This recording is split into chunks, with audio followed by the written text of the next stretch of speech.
നമസ്കാരം. ഷെക്കേന ബിഗ് ഡിബേറ്റിലേക്ക് സ്വാഗതം. സത്യവിശ്വാസത്തിന്റെ ധീരനായ കാവലാൾ, ഭാഗ്യ സ്മരണാർഹനായ ബെനഡിക്ട് 16 മാർപ്പാപ്പ ഇഹലോകവാസം വെടിഞ്ഞ് തന്റെ നിത്യസമ്മാനത്തിനായി യാത്രയായി ഒരു വർഷം തികയുകയാണ്. വിശ്വാസ കാര്യങ്ങളിൽ, സഭയുടെ പ്രബോധനങ്ങളിൽ വിട്ടുവീഴ്ചയില്ലാത്ത നിലപാട് സ്വീകരിച്ച ഇടയനായിരുന്നു ബെനഡിക്ട് 16 മാർപ്പാപ്പ. ദൈവവചനത്തിന്റെ അടിസ്ഥാനത്തിൽ, സഭയുടെ വിശ്വാസ പാരമ്പര്യങ്ങളുടെ അടിസ്ഥാനത്തിൽ, സഭാ പ്രബോധനങ്ങളിൽ കർശനമായിട്ടുള്ള നിലപാടാണ് അദ്ദേഹം സ്വീകരിച്ചത്. അദ്ദേഹത്തിന്റെ ഭരണ കാലയളവ് സഭയെ സംബന്ധിച്ചിടത്തോളം ഒരു സുവർണ കാലഘട്ടം തന്നെയായിരുന്നു. അദ്ദേഹത്തിന്റെ വിയോഗത്തോടെ അവസാനിച്ചത് ഒരു യുഗം തന്നെയാണ്. സഭാ പ്രബോധനങ്ങളിൽ വിട്ടുവീഴ്ചയില്ലാത്ത നിലപാട് സ്വീകരിച്ച ബെനഡിക്ട് 16 മാർപ്പാപ്പയുടെ സ്മരണകൾക്ക് മുന്നിൽ ശിരസ് നമിച്ചുകൊണ്ട് അദ്ദേഹത്തോടുള്ള ആദര സൂചകമായി ഷെക്കേന സംഘടിപ്പിക്കുന്ന ഈ ഒരു പ്രത്യേക ചർച്ചയിലേക്ക് എല്ലാ പ്രിയ പ്രേക്ഷകർക്കും സ്വാഗതം. ഈ ചർച്ചയിൽ ഇന്ന് നമ്മോടൊപ്പം ചേരുന്നു സാമൂഹ്യ നിരീക്ഷകൻ ഫാദർ ടോം ഒലിക്കരോട്, മുതിർന്ന മാധ്യമ പ്രവർത്തകൻ ശ്രീ ടി ദേവപ്രസാദ്, ഒപ്പം ദൈവശാസ്ത്രജ്ഞൻ ഫാദർ ഡോക്ടർ അരുൺ കലമറ്റത്തിനെയും ഈ ഒരു ചർച്ചയിലേക്ക് പ്രതീക്ഷിക്കുന്നു. മൂന്ന് പേർക്കും ഈ ചർച്ചയിലേക്ക് സ്വാഗതം. ആദ്യം ഫാദർ ടോം ഒലിക്കരോട്ട്, നമുക്കറിയാം, ഞാൻ ഇൻട്രോയിൽ പറഞ്ഞതുപോലെ സത്യവിശ്വാസത്തിന്റെ ധീരനായ കാവൽക്കാരനാണ് ബെനഡിക്ട് 16 മാർപ്പാപ്പ. പ്രത്യേകിച്ച് പല വിഷയങ്ങളിലും, ധാർമ്മികപരമായിട്ടുള്ള പല വിഷയങ്ങളിലും, വിശ്വാസപരമായിട്ടുള്ള പല വിഷയങ്ങളിലും കാർക്കശ്യത്തോടെ സഭയുടെ പാരമ്പര്യ വിശ്വാസങ്ങളോട് ചേർന്ന് നിന്നുകൊണ്ടുള്ള ശക്തമായിട്ടുള്ള നിലപാടാണ് അദ്ദേഹം സ്വീകരിച്ചത്. യാതൊരു തരത്തിലുള്ള ഒത്തുതീർപ്പുകൾക്കും, പ്രത്യേകിച്ച് വിശ്വാസപരമായിട്ടുള്ള കാര്യങ്ങളിൽ യാതൊരു തരത്തിലുള്ള ഒത്തുതീർപ്പുകൾക്കും അദ്ദേഹം തയ്യാറായിരുന്നില്ല. എന്റെ ആദ്യത്തെ ചോദ്യം ഇതാണ് ഫാദർ ടോം ഒലിക്കരോട്. ബെനഡിക്ട് 16 മാർപ്പാപ്പയുടെ വിയോഗത്തിന് ശേഷമാണോ അദ്ദേഹത്തിന്റെ യഥാർത്ഥ ഒരു മഹത്വം ലോകം കൂടുതൽ തിരിച്ചറിയാൻ സാധിച്ചത്? പ്രത്യേകിച്ച് അതിനുശേഷം സഭയിലും സമൂഹത്തിലും ഒക്കെ നടക്കുന്ന ചില സംഭവ വികാസങ്ങളെ നാം സൂക്ഷ്മമായി നിരീക്ഷിക്കുമ്പോൾ. Father Tom ഒലിക്കരോട്.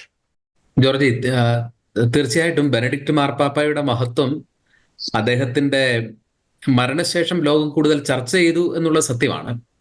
എങ്കിലും അദ്ദേഹം ജീവിച്ചിരുന്ന കാലത്ത് കത്തോലിക്ക ദൈവശാസ്ത്രത്തെയും സഭയുടെ നിലപാടുകളെയൊക്കെ അറിയുന്ന എല്ലാവർക്കും, പ്രത്യേകിച്ച് രണ്ടാം വത്തിക്കാൻ കൗൺസിൽ മുതൽ ബെനഡിക്ട് മാർപ്പാപ്പ സഭയുടെ ചിന്താധാരയെ, ധാർമ്മിക ബോധത്തെ, വിശ്വാസ സത്യത്തെ പാരമ്പര്യത്തിലും വിശുദ്ധ ഗ്രന്ഥത്തിലും അടിസ്ഥാനമാക്കി ഉറപ്പിച്ചു നിർത്തുന്നതിൽ നിരന്തരമായ ശ്രമങ്ങൾ നടത്തുകയും അതിൽ നിസ്തുലമായ സംഭാവനകൾ ചെയ്യുകയും ചെയ്ത ആളാണ്. അദ്ദേഹം മാർപ്പാപ്പയായ ശേഷം ജോസഫ് റാറ്റ്സിംഗർ എന്ന പേരിലുള്ള അദ്ദേഹത്തിന്റെ ഒരു നലം തികഞ്ഞ ദൈവശാസ്ത്രജ്ഞൻ സഭയുടെ വിശ്വാസ രഹസ്യങ്ങളുടെ, വളരെ പ്രത്യേകമായി വിശ്വാസ തിരുസംഘത്തിന്റെ അധ്യക്ഷനായിക്കൊണ്ടുള്ള അദ്ദേഹത്തിന്റെ ദീർഘകാലത്തെ പ്രവർത്തനം, ഇതെല്ലാം മുൻപിലുണ്ട്. അദ്ദേഹം മാർപ്പാപ്പയാകുമ്പോൾ അദ്ദേഹം തിരഞ്ഞെടുക്കുന്ന പേര് തന്നെ ചരിത്രത്തിൽ, പ്രത്യേകിച്ച് 21ാം നൂറ്റാണ്ടിൽ ബെനഡിക്ട് 16 പ്രാധാന്യം എന്താണ്, അദ്ദേഹം എന്താണ് തൻ്റെ പാപ്പാസ്ഥാനം കൊണ്ട്, തൻ്റെ ജീവിതം കൊണ്ട് ചെയ്തതെന്നുള്ളതിന്റെ കൃത്യമായ അടയാളപ്പെടുത്തലാണ്. അദ്ദേഹം തിരഞ്ഞെടുക്കുന്ന പേര് ബെനഡിക്ട് 16 എന്നാണ്. ബെനഡിക്ട് എന്ന വാക്കിന്റെ അർത്ഥം ലത്തീനിൽ ബെനദിക്തൂസ് എന്ന് പറഞ്ഞാൽ അനുഗ്രഹിക്കപ്പെട്ടവൻ എന്നാണ്. അദ്ദേഹം ശരിക്കും സഭയ്ക്ക് 21ാം നൂറ്റാണ്ടിൽ ഒരു അനുഗ്രഹമായിരുന്നു. ഈ പേര് തിരഞ്ഞെടുക്കുമ്പോൾ തീർച്ചയായിട്ടും 5ാം നൂറ്റാണ്ടിൽ ജീവിച്ചിരുന്ന, ആ കാലത്തെ ജീർണിച്ചു തുടങ്ങിയ യൂറോപ്യൻ സംസ്കാരത്തെ ഒരു കൃത്യമായ ക്രൈസ്തവ മൂല്യത്തിൽ അടിയുറപ്പിച്ചു നിർത്തിയ, അതിനെ ജീർണതയിൽ നിന്ന് വീണ്ടെടുത്ത മഹാനായ സന്യാസി ബെനഡിക്റ്റിന്റെ, വിശുദ്ധ ബെനഡിക്റ്റിന്റെ ജീവിതം അദ്ദേഹത്തിന്റെ മനസ്സിലുണ്ട്. 5ാം നൂറ്റാണ്ടിന് തുല്യമായി അന്ന് റോമൻ സംസ്കാരം അതിന്റെ എല്ലാ തരത്തിലുമുള്ള തകർച്ചയെ നേരിടുകയാണെങ്കിൽ അത് പരിഹരിക്കപ്പെട്ടത് വിശുദ്ധ ബെനഡിക്റ്റിന്റെ ധീരമായ സന്യാസ ജീവിതത്തിലൂടെയും യൂറോപ്പിന് ഒരു ക്രൈസ്തവ അടിത്തറ കൊടുത്തത് വിശുദ്ധ ബെനഡിക്റ്റാണ്. 21ാം നൂറ്റാണ്ടിന്റെ ധാർമ്മികവും സാമൂഹികവുമായ സാംസ്കാരിക അപജയങ്ങളുടെ നടുവിലാണ് ജോസഫ് റാറ്റ്സിംഗർ മാർപ്പാപ്പയായിട്ട് പത്രോസിന്റെ പിൻഗാമിയായി തെരഞ്ഞെടുക്കപ്പെടുന്നതും സാർവത്രിക സഭയെ നയിക്കാൻ നിയുക്തനാവും. അദ്ദേഹം വളരെ ബോധപൂർവമാണ് ഈ പേര് തിരഞ്ഞെടുക്കുന്നത്. യൂറോപ്പിന്റെ ക്രൈസ്തവ അടിത്തറകളെ, വേരുകളെ നിരന്തരം ഓർമ്മിപ്പിക്കുകയും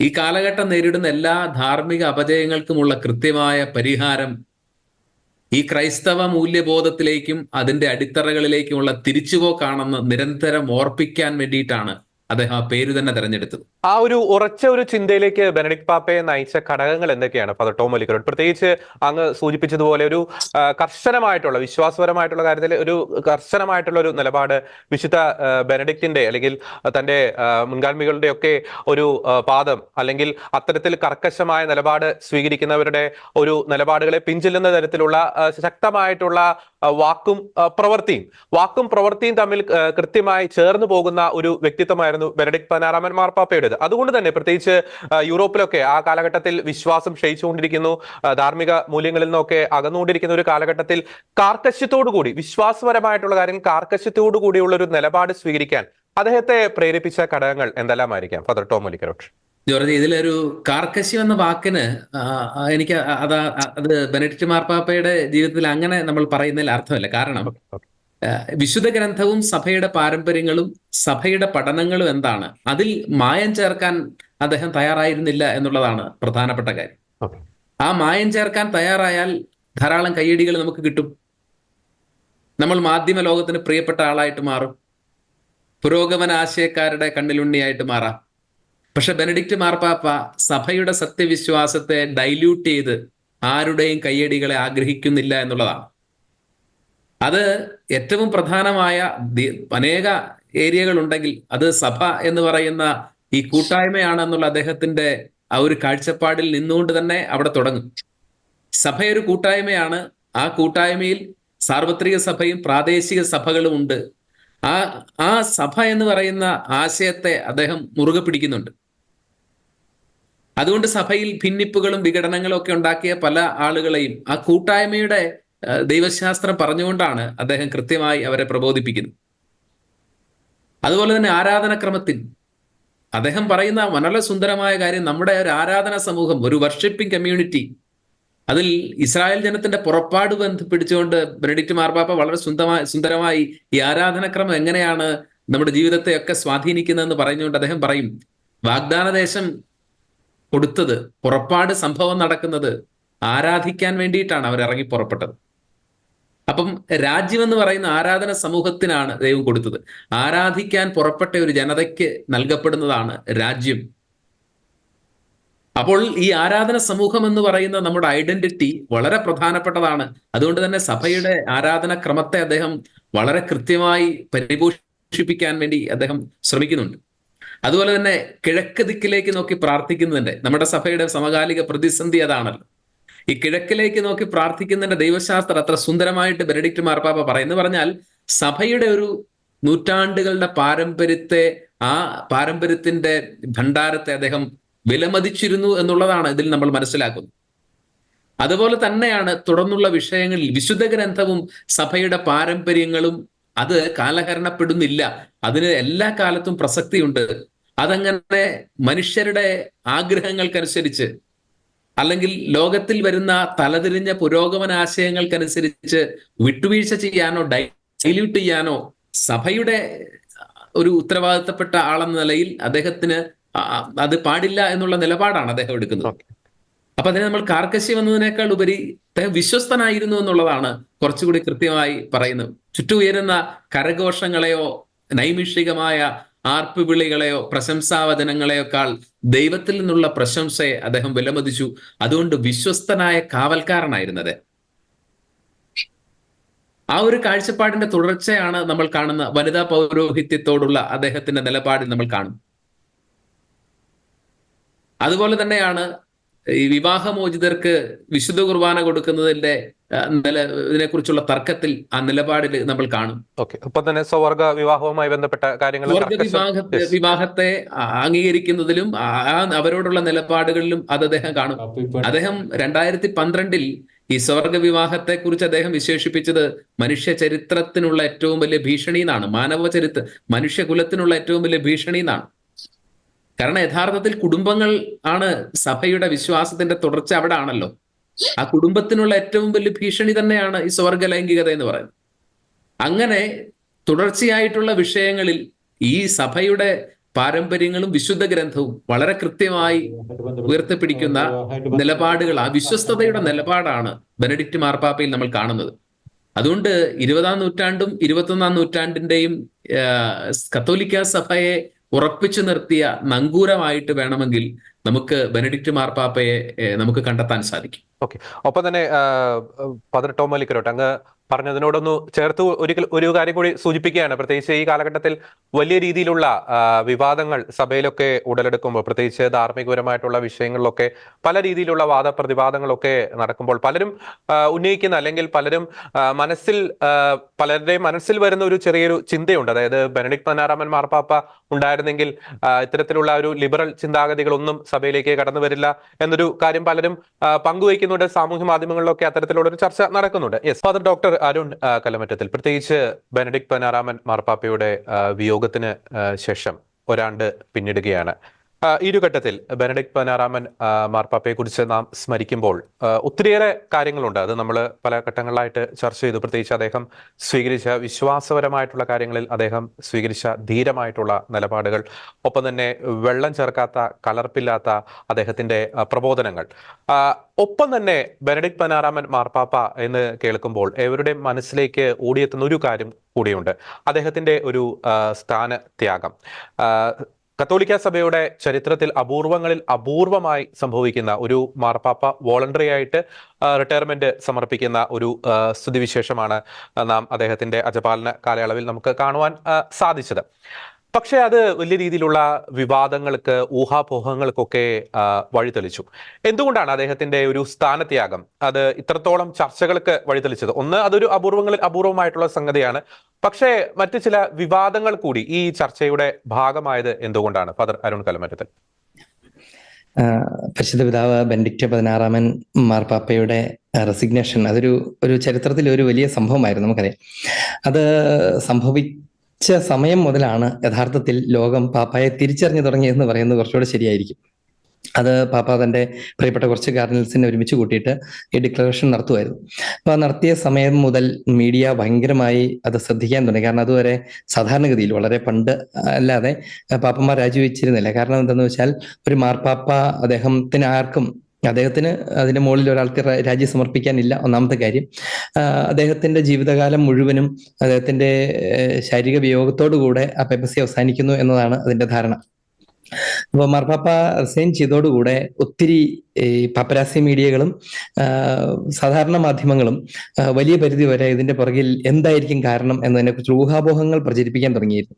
പ്രധാനമായും 2 കാര്യങ്ങളാണ് അവർ ഉയർത്തിയത്. ഒന്നാമത്തേത്, മാർപ്പാപ്പയ്ക്ക് റോമൻ കൂരിയുമായിട്ടുണ്ടായിരുന്ന ബുദ്ധിമുട്ടുകൾ അവരെ നിയന്ത്രിക്കാൻ കഴിയാതെ പോയതുകൊണ്ട് അദ്ദേഹം തന്റെ പരമാവധി പരിശ്രമിച്ചു, അവസാനം അത് സാധിക്കില്ല എന്ന് കണ്ടപ്പോൾ അദ്ദേഹം പിൻവാങ്ങിപ്പോയതാണ് എന്ന തരത്തിലൊരു പ്രചാരണം അവിടെ ഉണ്ടായിരുന്നു. രണ്ടാമത്തേത്, അദ്ദേഹത്തിന്റെ സ്വപ്നത്തിനനുസരിച്ച് സഭ മുന്നോട്ട് പോകുന്നില്ല, അതുകൊണ്ട് ഞാൻ ഇങ്ങനെ തുടരുന്നതിനകത്ത് കാര്യമില്ല എന്നതുകൊണ്ടാണ് എന്നൊക്കെ പലരും പറഞ്ഞ് പ്രചരിപ്പിക്കാൻ തുടങ്ങി. എങ്ങനെയായിരുന്നാലും മാർപ്പാപ്പ അവിടെ നിന്ന് ഒരു ഗതിയില്ലാതെ പുറത്തിറങ്ങിപ്പോയതാണ് എന്നുള്ള മട്ടിലോ, അല്ലെങ്കിൽ പാപ്പായുടെ ഒരു പരാജയം പോലെയൊക്കെ അവതരിപ്പിക്കാൻ മാധ്യമങ്ങളൊക്കെ ആദ്യ ദിവസങ്ങളിലൊക്കെ കൂടുതൽ ശ്രദ്ധ കൊടുത്തിരുന്നു. പക്ഷെ പാപ്പായുടെ പാപ്പായെക്കുറിച്ച് അടുത്തറിയാവുന്ന, എന്ന് പറഞ്ഞാൽ തിയോളജിക്കലായിട്ട് പാപ്പായെ അടുത്തറിയാവുന്ന ആർക്കും വളരെ എളുപ്പത്തിൽ മനസ്സിലാകുന്ന 2 കാരണങ്ങളെയാണ് അതിന്റെ പുറകിലുള്ളൂ. 2 കാരണങ്ങളെ അതിന്റെ പുറകിലുള്ളൂ. ഒന്നാമത്തേത്, പാപ്പ തന്നെ പറഞ്ഞതുപോലെ അത് ഹെൽത്ത് ഇഷ്യൂസ് ആണ്.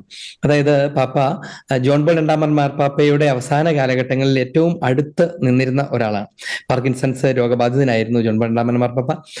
പാപ്പായ്ക്ക് ഒരു മാനുഷികമായി ബാഹ്യമായി ഒന്നും ചെയ്യാൻ കഴിയില്ലാത്ത ഒരു സാഹചര്യത്തിലും അദ്ദേഹം പാപ്പായായിട്ട് തുടർന്നിരുന്നു. ആ സമയത്ത് പാപ്പായുടെ ഭരണപരമായ കാര്യങ്ങൾ പോലും വലിയ പരിധിവരെ നിർവഹിച്ചിരുന്നത് അന്നത്തെ പ്രീഫെക്ട് ഓഫ് കാർഡിനലായിരുന്ന ജോസഫ് റാറ്റ്സിംഗർ കാർഡിനലായിരുന്നു. അപ്പൊ അതുകൊണ്ട് ആ സമയത്ത് അദ്ദേഹം ഈ ഒരു അവസ്ഥയെ അടുത്ത് കണ്ടിട്ടുണ്ട്. തന്റെ ആരോഗ്യം ക്ഷയിക്കുന്നുവെന്ന്, യഥാർത്ഥത്തിൽ അങ്ങനെ ക്ഷയിച്ചിരുന്നൊന്നുമില്ല, അത് പിന്നീട് കാലം തെളിയിച്ചു. പക്ഷെ എങ്കിൽ പോലും തന്റെ ആരോഗ്യം ക്ഷയിക്കുന്നുവെന്നോ ഏതെങ്കിലും ഒരു സമയത്ത് തനിക്ക് ബോധപൂർവം രാജിവെക്കാൻ പോലും കഴിയാത്തൊരവസ്ഥയിലേക്ക് പോകുമെന്നോ ഉള്ള ഒരു ചിന്ത ബെനഡിക്ട് പാപ്പയെ വല്ലാതെ അലോസരപ്പെടുത്തിയിരുന്നു. പാപ്പ പിന്നീട് പീറ്റർ സീവാർഡിനോട് പറഞ്ഞ ഒരു കാര്യം ഇതാണ്.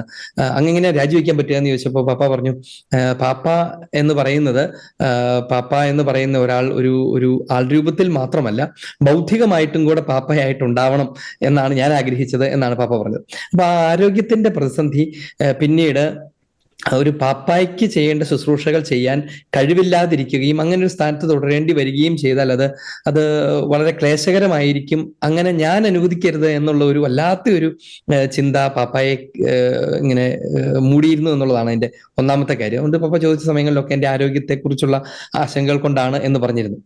പക്ഷെ അത് കേൾക്കുമ്പോൾ നമുക്ക് പെട്ടെന്ന് തോന്നും അത് പെട്ടെന്ന് പറയാവുന്ന ആരോഗ്യപരമായ കാരണങ്ങളാൽ രാജിവെച്ചു എന്നൊക്കെ ആളുകൾ പറയുന്നത് പോലെയല്ലേ ഉണ്ടാവൂ എന്ന് തോന്നാൻ സാധ്യതയുണ്ട്. പക്ഷെ അതിന്റെ പുറകിലുള്ള വളരെ തിയോളജിക്കൽ ആയിട്ടുള്ള ഒരു കാര്യമുണ്ട്, അത് വളരെ സിഗ്നിഫിക്കന്റ് ആണ്. നമ്മളൊന്ന് ആലോചിച്ച് നോക്കുക, അത്രയും വലിയൊരു സ്ഥാനത്ത് നിന്ന്, എന്ന് പറഞ്ഞാൽ ലോകരാഷ്ട്രങ്ങളുടെ ഏറ്റവും വലിയ ലോകരാഷ്ട്രങ്ങളുടെ അധിപന്മാർ പോലും ബഹുമാനത്തോടെ ആദരവോടെ നിൽക്കുന്ന, ഒരുപക്ഷെ മുട്ടുകുത്തി നിൽക്കുന്ന ഒരു സ്ഥാനത്ത് നിന്ന് എങ്ങനെയാണ് ഒരു മനുഷ്യന് ഇറങ്ങിപ്പോകാൻ കഴിയുക എന്ന് നമ്മൾ ആലോചിക്കും. പ്രത്യേകിച്ച് ഒരു വളരെ തീർത്തും മാനുഷികമായിട്ട് സംസാരിച്ചാൽ നമ്മളൊക്കെ തന്നെ മനുഷ്യരൊക്കെ പ്രായമാകുന്നതനുസരിച്ച് നഷ്ടപ്പെടാൻ പോകുന്നതൊക്കെ പിടിച്ചു നിർത്താനുള്ള ശ്രമം നടത്തിക്കൊണ്ടിരിക്കുമല്ലോ. മുടി നരയ്ക്കാൻ തുടങ്ങുന്നുണ്ടെങ്കിൽ അതിനെ നരപ്പിക്കാതിരിക്കാൻ നോക്കുക പോലും ചെയ്യുന്നത് പോലെ അതിനെ പിടിച്ചു നിർത്താനുള്ള ഒരു ശ്രമം നടത്തും. അപ്പൊ ആ സമയത്ത് നമ്മുടെ കയ്യിലുള്ള അധികാരങ്ങളും കാര്യങ്ങളും ഒക്കെ വിട്ടുപോകുന്നത് ആർക്കും ഇഷ്ടമായിരിക്കില്ല. അത് നഷ്ടപ്പെട്ടു പോകുന്നതിന്റെ വേദനയാണ് ഉണ്ടാവുക. പക്ഷേ പരിശുദ്ധ പിതാവ് ബെനഡിക്ട് പാപ്പയുടെ റൈറ്റിംഗ്സിലേക്ക് വളരെ ഇച്ചിരി ആഴത്തിൽ ചെന്നാൽ പാപ്പയെ സ്വാധീനിച്ചിട്ടുള്ള 2 ആളുകളാണ്. ഒന്ന് വിശുദ്ധ അഗസ്തീനോസ് ആണ്, രണ്ടാമത്തെ വിശുദ്ധ ബൊണവെഞ്ചർ ആണ്. ഇനി പാപ്പായുടെ ഈ ഓഡിയൻസിനകത്തൊക്കെ സംസാരിക്കുന്ന സ്ഥലത്തൊക്കെ പാപ്പ പലപ്പോഴും സഭാപിതാക്കന്മാരെ കുറിച്ച്, പ്രത്യേകിച്ച് സന്യാസികളായ സഭാപിതാക്കന്മാരെ കുറിച്ച് ധാരാളം പറയുന്നത് കേൾക്കും. എന്ന് പറഞ്ഞാൽ പാപ്പായുടെ ഒരു തിയോളജിക്കൽ പേഴ്സണിലേക്ക് സൂക്ഷിച്ചു നോക്കിക്കഴിഞ്ഞാൽ ഈ സന്യാസം എന്ന് പറയുന്ന കാര്യം പാപ്പായെ വല്ലാതെ ഫാസിനേറ്റ് ചെയ്തിരുന്നു എന്നുള്ളതാണ് സത്യം. അത് വല്ലാതെ പാപ്പായെ ഇങ്ങനെ വെല്ലുവിളിച്ചുകൊണ്ടിരുന്നു എന്നുള്ളതാണ്. പാപ്പ ലോകത്തിന്റെ ഏറ്റവും നെറുകയിൽ നിൽക്കുമ്പോഴും പാപ്പ ചിന്തിച്ച എങ്ങനെയാണ്, ഇതിന്റെ മുകളിൽ എനിക്ക് എന്താണ് ഇനി സാധ്യമായിട്ടുള്ളത്? അതിന് പാപ്പായ്ക്ക് പിടികിട്ടിയ, പാപ്പ കഴിച്ച ഉത്തരം ഇതാണ്: ഇതിന്റെ മുകളിൽ എനിക്ക് ആവശ്യമുള്ളത് ഒരു സന്യാസമാണ് എന്നതാണ് അതിന്റെ ഉള്ളിൽ കിടക്കുന്നത്. സന്യാസം പറഞ്ഞൊരു പെരിഫറൽ ആയിട്ടുള്ള ഒരു വൗസ് ഒക്കെ എടുത്തിട്ട് നടത്തുന്ന സന്യാസം എന്നതിനേക്കാൾ തന്റെ ഇന്റീരിയോറിറ്റിയിലേക്ക് പിൻവാങ്ങുകയും അവിടെ തന്റെ കർത്താവുമായി ചേർന്നിരിക്കുകയും അത് അനുഭവിക്കുകയും ചെയ്യുക എന്നതാണ് തന്റെ ജീവിതത്തിന്റെ കൾമിനേഷൻ ആകേണ്ടത് എന്നൊരു ധാരണ പാപ്പായ്ക്ക് ഉണ്ടായിരുന്നു. സത്യത്തിൽ അതുകൊണ്ടാണ് നമ്മൾ ആലോചിച്ച് നോക്കിയാൽ മനസ്സിലാവും, അല്പമെങ്കിലും മടുപ്പോടു കൂടിയാണ് ഒരാൾ രാജിവെച്ചിരുന്നതെങ്കിൽ അദ്ദേഹം അറിയാതെ തന്നെ സ്വാഭാവികമായും അസ്വാരസ്യത്തിന്റെ വാക്കുകൾ പുറത്തു വന്നിട്ടുണ്ടാകും. മാർപ്പാപ്പയെ ആരും കെട്ടിയിടില്ല എന്ന് നമുക്കറിയാം. മാർപ്പാപ്പ സ്വയം തന്നെ കെട്ടിയിട്ടിരുന്നു എന്നതാണ് നമ്മൾ ഓർക്കേണ്ട കാര്യം. മാധ്യമങ്ങൾക്കൊന്നിനും മുഖം കൊടുക്കാതെ, എന്തിന് മെത്രാന്മാരെ പോലും കാണാൻ 2 മാർപ്പാപ്പയുള്ളതുപോലെ ഇവിടെ ആർക്കും തോന്നരുത് എന്ന് തന്നെ പാപ്പ പലതവണ പറഞ്ഞിട്ടുണ്ട്. അപ്പൊ അങ്ങനെ പിൻവാങ്ങുകയും എന്നിട്ട് മാത്രക്ലേസിയയുടെ ഒരു ഉള്ളിൽ പ്രാർത്ഥനാനിരതനായി ചെലവഴിക്കുകയും 24 മണിക്കൂറും പ്രാർത്ഥിച്ചുകൊണ്ടിരിക്കുക എന്ന് പറഞ്ഞാൽ സഹായിക്കാനുള്ള ആളുകൾ പ്രാർത്ഥിക്കാൻ കൂടാൻ വേണ്ടിയിട്ടാണ് പാപ്പയുടെ കൂടെ നിന്ന് മുഴുവൻ സമയം പ്രാർത്ഥനയിലായിരിക്കുന്ന ഒരു പാപ്പ. ഈ പീറ്റർ സീവാർഡ് തന്നെ പാപ്പയോട് ചോദിച്ചു, പാപ്പ ഈ വെറുതെ ഇരിക്കുന്ന സമയത്തൊക്കെ എന്ത് ചെയ്യുമെന്ന് ചോദിച്ചു. പാപ്പ ഞാൻ പ്രസംഗങ്ങൾ ഒരുങ്ങും എന്ന് പറഞ്ഞു. അപ്പോൾ അവര് ചോദിച്ചു, പ്രസംഗം ഒരുങ്ങാനായിട്ട് ആ കൂടി 5 പേരല്ലേ ഉള്ളൂ, 3 ഈ സഹായിക്കുന്ന ആളും പിന്നെ കുശിനിക്കാരനും പിന്നെ പാപ്പായും അല്ലേ ഉള്ളൂ, ഇതിനിപ്പോ ഒരു പ്രൈവറ്റ് മാസിന് ഇത്ര പ്രസംഗം ഒരുങ്ങാൻ എന്താണ്? പാപ്പ പറഞ്ഞ കാര്യം ഇതാണത്: ഞാൻ 5 കോടി ആളുകളോടും പ്രസംഗിച്ചിട്ടുണ്ട്, 5 ലക്ഷം ആളുകളോടും പ്രസംഗിച്ചിട്ടുണ്ട്. പക്ഷെ അതുപോലെ തന്നെ പ്രധാനപ്പെട്ടതാണ് ഓരോ ആത്മാവും. അതുകൊണ്ട് ഞാൻ ചെയ്യേണ്ട പൗരോഹിത്യത്തിന്റെ ശുശ്രൂഷയാണ് ഞാൻ ചെയ്യുന്നതെന്നൊക്കെയാണ് പാപ്പ പറഞ്ഞത്. എന്ന് പറഞ്ഞാൽ തന്നെക്കുറിച്ച് തന്നെ കൂടുതൽ ആഴത്തിൽ ചിന്തിക്കാനും ദൈവത്തോടുള്ള ബന്ധത്തെ കൂടുതൽ ശക്തമാക്കാനും തന്റെ സൃഷ്ടാവിനോട് പാപ്പ എപ്പോഴും പറഞ്ഞത്, ഞാൻ എൻ്റെ സൃഷ്ടാവിനെ കണ്ടുമുട്ടാൻ പോകാനുള്ള സമയമായി എന്നൊക്കെയാണ് പാപ്പ എപ്പോഴും പറഞ്ഞിരുന്നത്. ഞാൻ എൻ്റെ സൃഷ്ടാവിനെ കണ്ടുമുട്ടാൻ പോകാനുള്ള സമയമായി.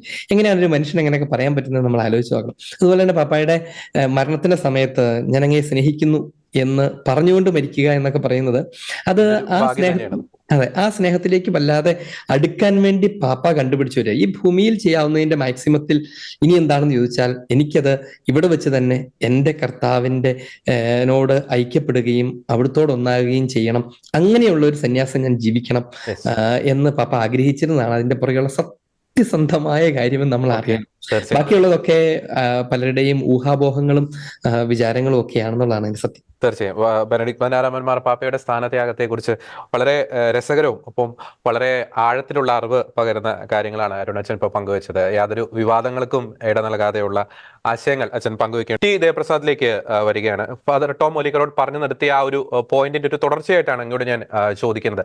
പ്രത്യേകിച്ച് നാം ഏതൊരു പ്രസ്ഥാനത്തെയും നയിക്കുമ്പോൾ, അത് സഭയായിക്കോട്ടെ ലോകത്തിൻ്റെതായിട്ടുള്ള ഒരു പ്രസ്ഥാനമായിക്കോട്ടെ, നമുക്ക് രണ്ട് തരത്തിൽ നമ്മുടെ ഒരു അധികാരം അല്ലെങ്കിൽ അത്തരത്തിലുള്ള ഒരു അധികാരം നമുക്ക് പ്രയോഗിക്കാം. ഒന്ന്, നമുക്ക് ഒഴുക്കിനൊപ്പം നീന്താം, അല്ലെങ്കിൽ ചുറ്റുമുള്ളവരുടെ കൈയടികൾ സ്വീകരിച്ചുകൊണ്ട് ചില കാര്യങ്ങളോട് കണ്ണടച്ചുകൊണ്ട് അത്തരത്തിൽ ഒഴുക്കിനൊപ്പം നീന്തി കൈയടികൾ നേടിക്കൊണ്ട്, ലോകത്തിന്റെ കൈയടികൾ നേടിക്കൊണ്ട്, ഉപജാപകരുടെയും അല്ലെങ്കിൽ അത്തരത്തിലുള്ള സ്തുതിപാഠകരുടെയും ഒക്കെ കൈയടികൾ നേടിക്കൊണ്ട് അധികാരം പ്രയോഗിക്കാം. മറ്റൊരു അധികാരം എന്ന് പറയുന്നത് ഒഴുക്കിനെതിരെ, അതായത് താൻ പ്രതിദാനം ചെയ്യുന്ന, താൻ നയിക്കുന്ന ഒരു പ്രസ്ഥാനത്തിന്, ഇപ്പോൾ സഭയുടെ കാര്യം എടുക്കുകയാണെങ്കിൽ സഭയുടെ പാരമ്പര്യ വിശ്വാസങ്ങളോട് ചേർന്ന് നിന്നുകൊണ്ട്, വിശ്വാസ പാരമ്പര്യങ്ങളോട് ചേർന്ന് നിന്നുകൊണ്ട്, വചനത്തിനോട് ചേർന്ന് നിന്നുകൊണ്ടുള്ള ഒരു ഭരണശൈലി. അപ്പോൾ അത്തരത്തിലുള്ള ഒരു ഭരണശൈലി പിന്തുടരുമ്പോൾ സ്വാഭാവികമായിട്ടും കൈയടികൾ കുറഞ്ഞേക്കാം, ഒഴുക്കിനെതിരെ നീന്തേണ്ടി വരുന്ന സാഹചര്യങ്ങൾ ഉണ്ടായേക്കാം, ഭീഷണികൾ ഒക്കെ ഉണ്ടായേക്കാം.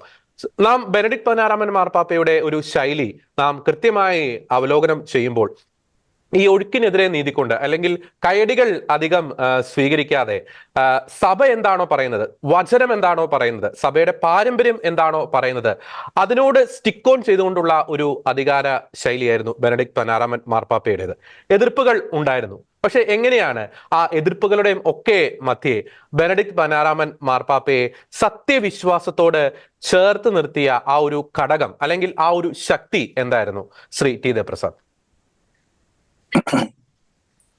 ബെനഡിക്ട് 16 മാർപ്പാപ്പയെ കുറിച്ച് ചിന്തിക്കുമ്പോൾ നമ്മുടെ മനസ്സിലേക്ക് കടന്നു വരേണ്ട ഏറ്റവും പ്രധാനപ്പെട്ട ചിന്ത, പരിശുദ്ധാത്മാവാണ് സഭയെ നയിക്കുന്നതെന്ന് ഉറച്ച ബോധ്യമുണ്ടായിരുന്ന, ആ ബോധ്യം ലോകത്തെ അമ്പരപ്പിക്കുന്ന വിധം പഠിപ്പിച്ച ഒരു പിതാവായിരുന്നു ബെനഡിക്ട് 16 മാർപ്പാപ്പ. സഭയിൽ എല്ലാവരും പ്രധാനപ്പെട്ടവരാണെന്നും ആരും അനിവാര്യരല്ലെന്നും സഭയെ നയിക്കുന്നത് ദൈവത്തിന്റെ പരിശുദ്ധാത്മാവാണെന്നും അദ്ദേഹം ഉറച്ചു വിശ്വസിച്ചു. അതുകൊണ്ട് തന്നെ അദ്ദേഹം 1294 ശേഷം സഭയുടെ ചരിത്രത്തിൽ ആദ്യമായി സ്ഥാനത്യാഗം ചെയ്യുന്ന ഒരു മാർപ്പാപ്പയായി. അദ്ദേഹം കർദിനാൾ തിരുസംഘത്തോട് ഈ സത്യം വെളിപ്പെടുത്തുമ്പോൾ അദ്ദേഹം പറഞ്ഞത്, ദൈവത്തിന്റെ സഭയെ ശുശ്രൂഷിക്കുന്നതിന് ശരിയായ ആരോഗ്യം എനിക്കില്ല എന്നുള്ള ബോധ്യത്തിൽ നിന്നാണ് പ്രാർത്ഥനാപൂർവം ഞാൻ ഈ തീരുമാനമെടുത്തത് എന്നാണ്. നമുക്കറിയാം, രണ്ടാം വത്തിക്കാൻ കൗൺസിൽ സഭയിൽ യുവത്വം കൊണ്ടുവരണം എന്നാഗ്രഹിച്ച് അതിനുവേണ്ടി വലിയ നിർദ്ദേശങ്ങൾ നൽകിയ ഒരു സഭയാണ്, ഒരു സമ്മേളനമായിരുന്നു. പരിശുദ്ധാത്മാവിന്റെ ഒരു വലിയ പ്രവർത്തനമായിരുന്നു രണ്ടാം വത്തിക്കാൻ കൗൺസിൽ. അതിനുശേഷമാണ് സഭയുടെ ശുശ്രൂഷകരായ വൈദികരും മെത്രാന്മാരും 75-ാമത്തെ വയസ്സിൽ ഇടയ ശുശ്രൂഷകൾ അവസാനിപ്പിച്ച് പ്രാർത്ഥനാ ജീവിതത്തിലേക്ക് മടങ്ങണം എന്ന് തീരുമാനിച്ചത്. അത് പോൾ 6 മാർപ്പാപ്പ കത്തോലിക്ക സഭയിലെ നിയമമായി പ്രഖ്യാപിച്ചു. ഒപ്പം അദ്ദേഹം 80 വയസ്സ് തികഞ്ഞ കർദിനാളന്മാർ മാർപ്പാപ്പായെ തിരഞ്ഞെടുക്കുന്നതിൽ വോട്ടവകാശമില്ലാത്തവരായിരിക്കും എന്ന് പ്രഖ്യാപിച്ചു.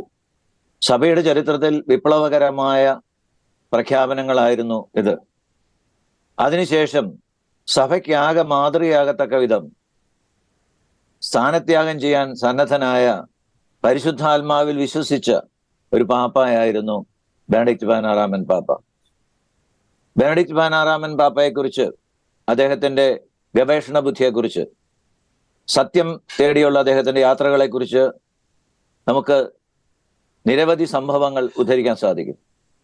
1963 ജർമ്മനിയിലെ സുപ്രസിദ്ധമായ ട്യൂബിംഗൻ സർവകലാശാലയിൽ അഭിമുഖം നടത്താതെ പ്രൊഫസർ പദവിയിലേക്ക് നിയമിതനായ ഏക വ്യക്തിയാണ് ജോസഫ് റാറ്റ്സിംഗർ എന്ന ദൈവശാസ്ത്രജ്ഞൻ. അദ്ദേഹം അന്നും ഇന്നും എന്നും ഒരു യാഥാസ്ഥിതികനായിട്ടാണ് അറിയപ്പെട്ടിരുന്നത്. ട്യൂബിംഗനിലെ അദ്ദേഹത്തിന്റെ സുഹൃത്ത്, അല്ലെങ്കിൽ അദ്ദേഹത്തിന്റെ ഗുരു, അല്ലെങ്കിൽ റെക്ടർ എന്ന് പറയുന്ന അവിടുത്തെ ഇൻസ്റ്റിറ്റ്യൂട്ടിന്റെ പ്രസിഡന്റ് ഹാൻസ് ക്യുങ് എന്ന് പറയുന്ന ദൈവശാസ്ത്രജ്ഞൻ. അദ്ദേഹം മാർപ്പാപ്പായുടെ അപ്രമാദിത്വത്തെ ചോദ്യം ചെയ്തുകൊണ്ട് ദി ഇൻഫാലിബിൾ എന്നൊരു പുസ്തകം 1970-കളിൽ എഴുതി. സഭ വളരെ ശക്തമായി ഹാൻസ് ക്യുങ്ങിനെതിരെ പ്രതികരിച്ചു. അന്ന് ഹാൻസ് ക്യുങ്ങിന്റെ നിലപാടുകളെ ശക്തമായി എതിർത്തുകൊണ്ട്, പക്ഷെ അദ്ദേഹത്തെ സഭയിൽ നിന്നോ ട്യൂബിംഗൻ സ്കൂളിൽ നിന്നോ പുറത്താക്കാനാവില്ല എന്ന നിലപാടെടുത്ത വ്യക്തിയാണ് ബെനഡിക്ട് 16 മാർപ്പാപ്പ. നമ്മൾ ഇന്ന് വിവാദപരമായ പല സംഭവങ്ങളെക്കുറിച്ചും ആകുലപ്പെടുന്നുണ്ട്. ബെനഡിക്ട് 16 മാർപ്പാപ്പ മരിച്ചപ്പോ ഫ്രാൻസിസ് മാർപ്പാപ്പ നൽകിയ, അദ്ദേഹത്തോട് കുറിച്ച് നടത്തിയ അനുസ്മരണത്തിൽ ഓർമ്മപ്പെടുത്തിയ ഒരു സംഭവമുണ്ട്. അദ്ദേഹം പറഞ്ഞു, ഞാൻ എടുക്കുന്ന പല തീരുമാനങ്ങളെക്കുറിച്ചും സഭയിൽ അസ്വസ്ഥജനകമായ ചിന്തകൾ ഉണ്ടായിട്ടുണ്ട്. പലരും ബെനഡിക്ട് 16 മാർപ്പാപ്പ, പല കർദിനാളന്മാരും ബെനഡിക്ട് 16 മാർപ്പാപ്പയെ ചെന്ന് കണ്ട് ഇതേക്കുറിച്ച് പരാതി പറഞ്ഞിട്ടുണ്ട്. അദ്ദേഹം എല്ലാറ്റിനെക്കുറിച്ചും അന്വേഷിച്ചിട്ടുണ്ട്. ഞാനെടുത്ത പല തീരുമാനങ്ങളെക്കുറിച്ചും അദ്ദേഹം പ്രശസ്തരായ ദൈവശാസ്ത്രജ്ഞന്മാരുമായി ചർച്ച നടത്തിയിട്ടുള്ളത് എനിക്കറിയാം.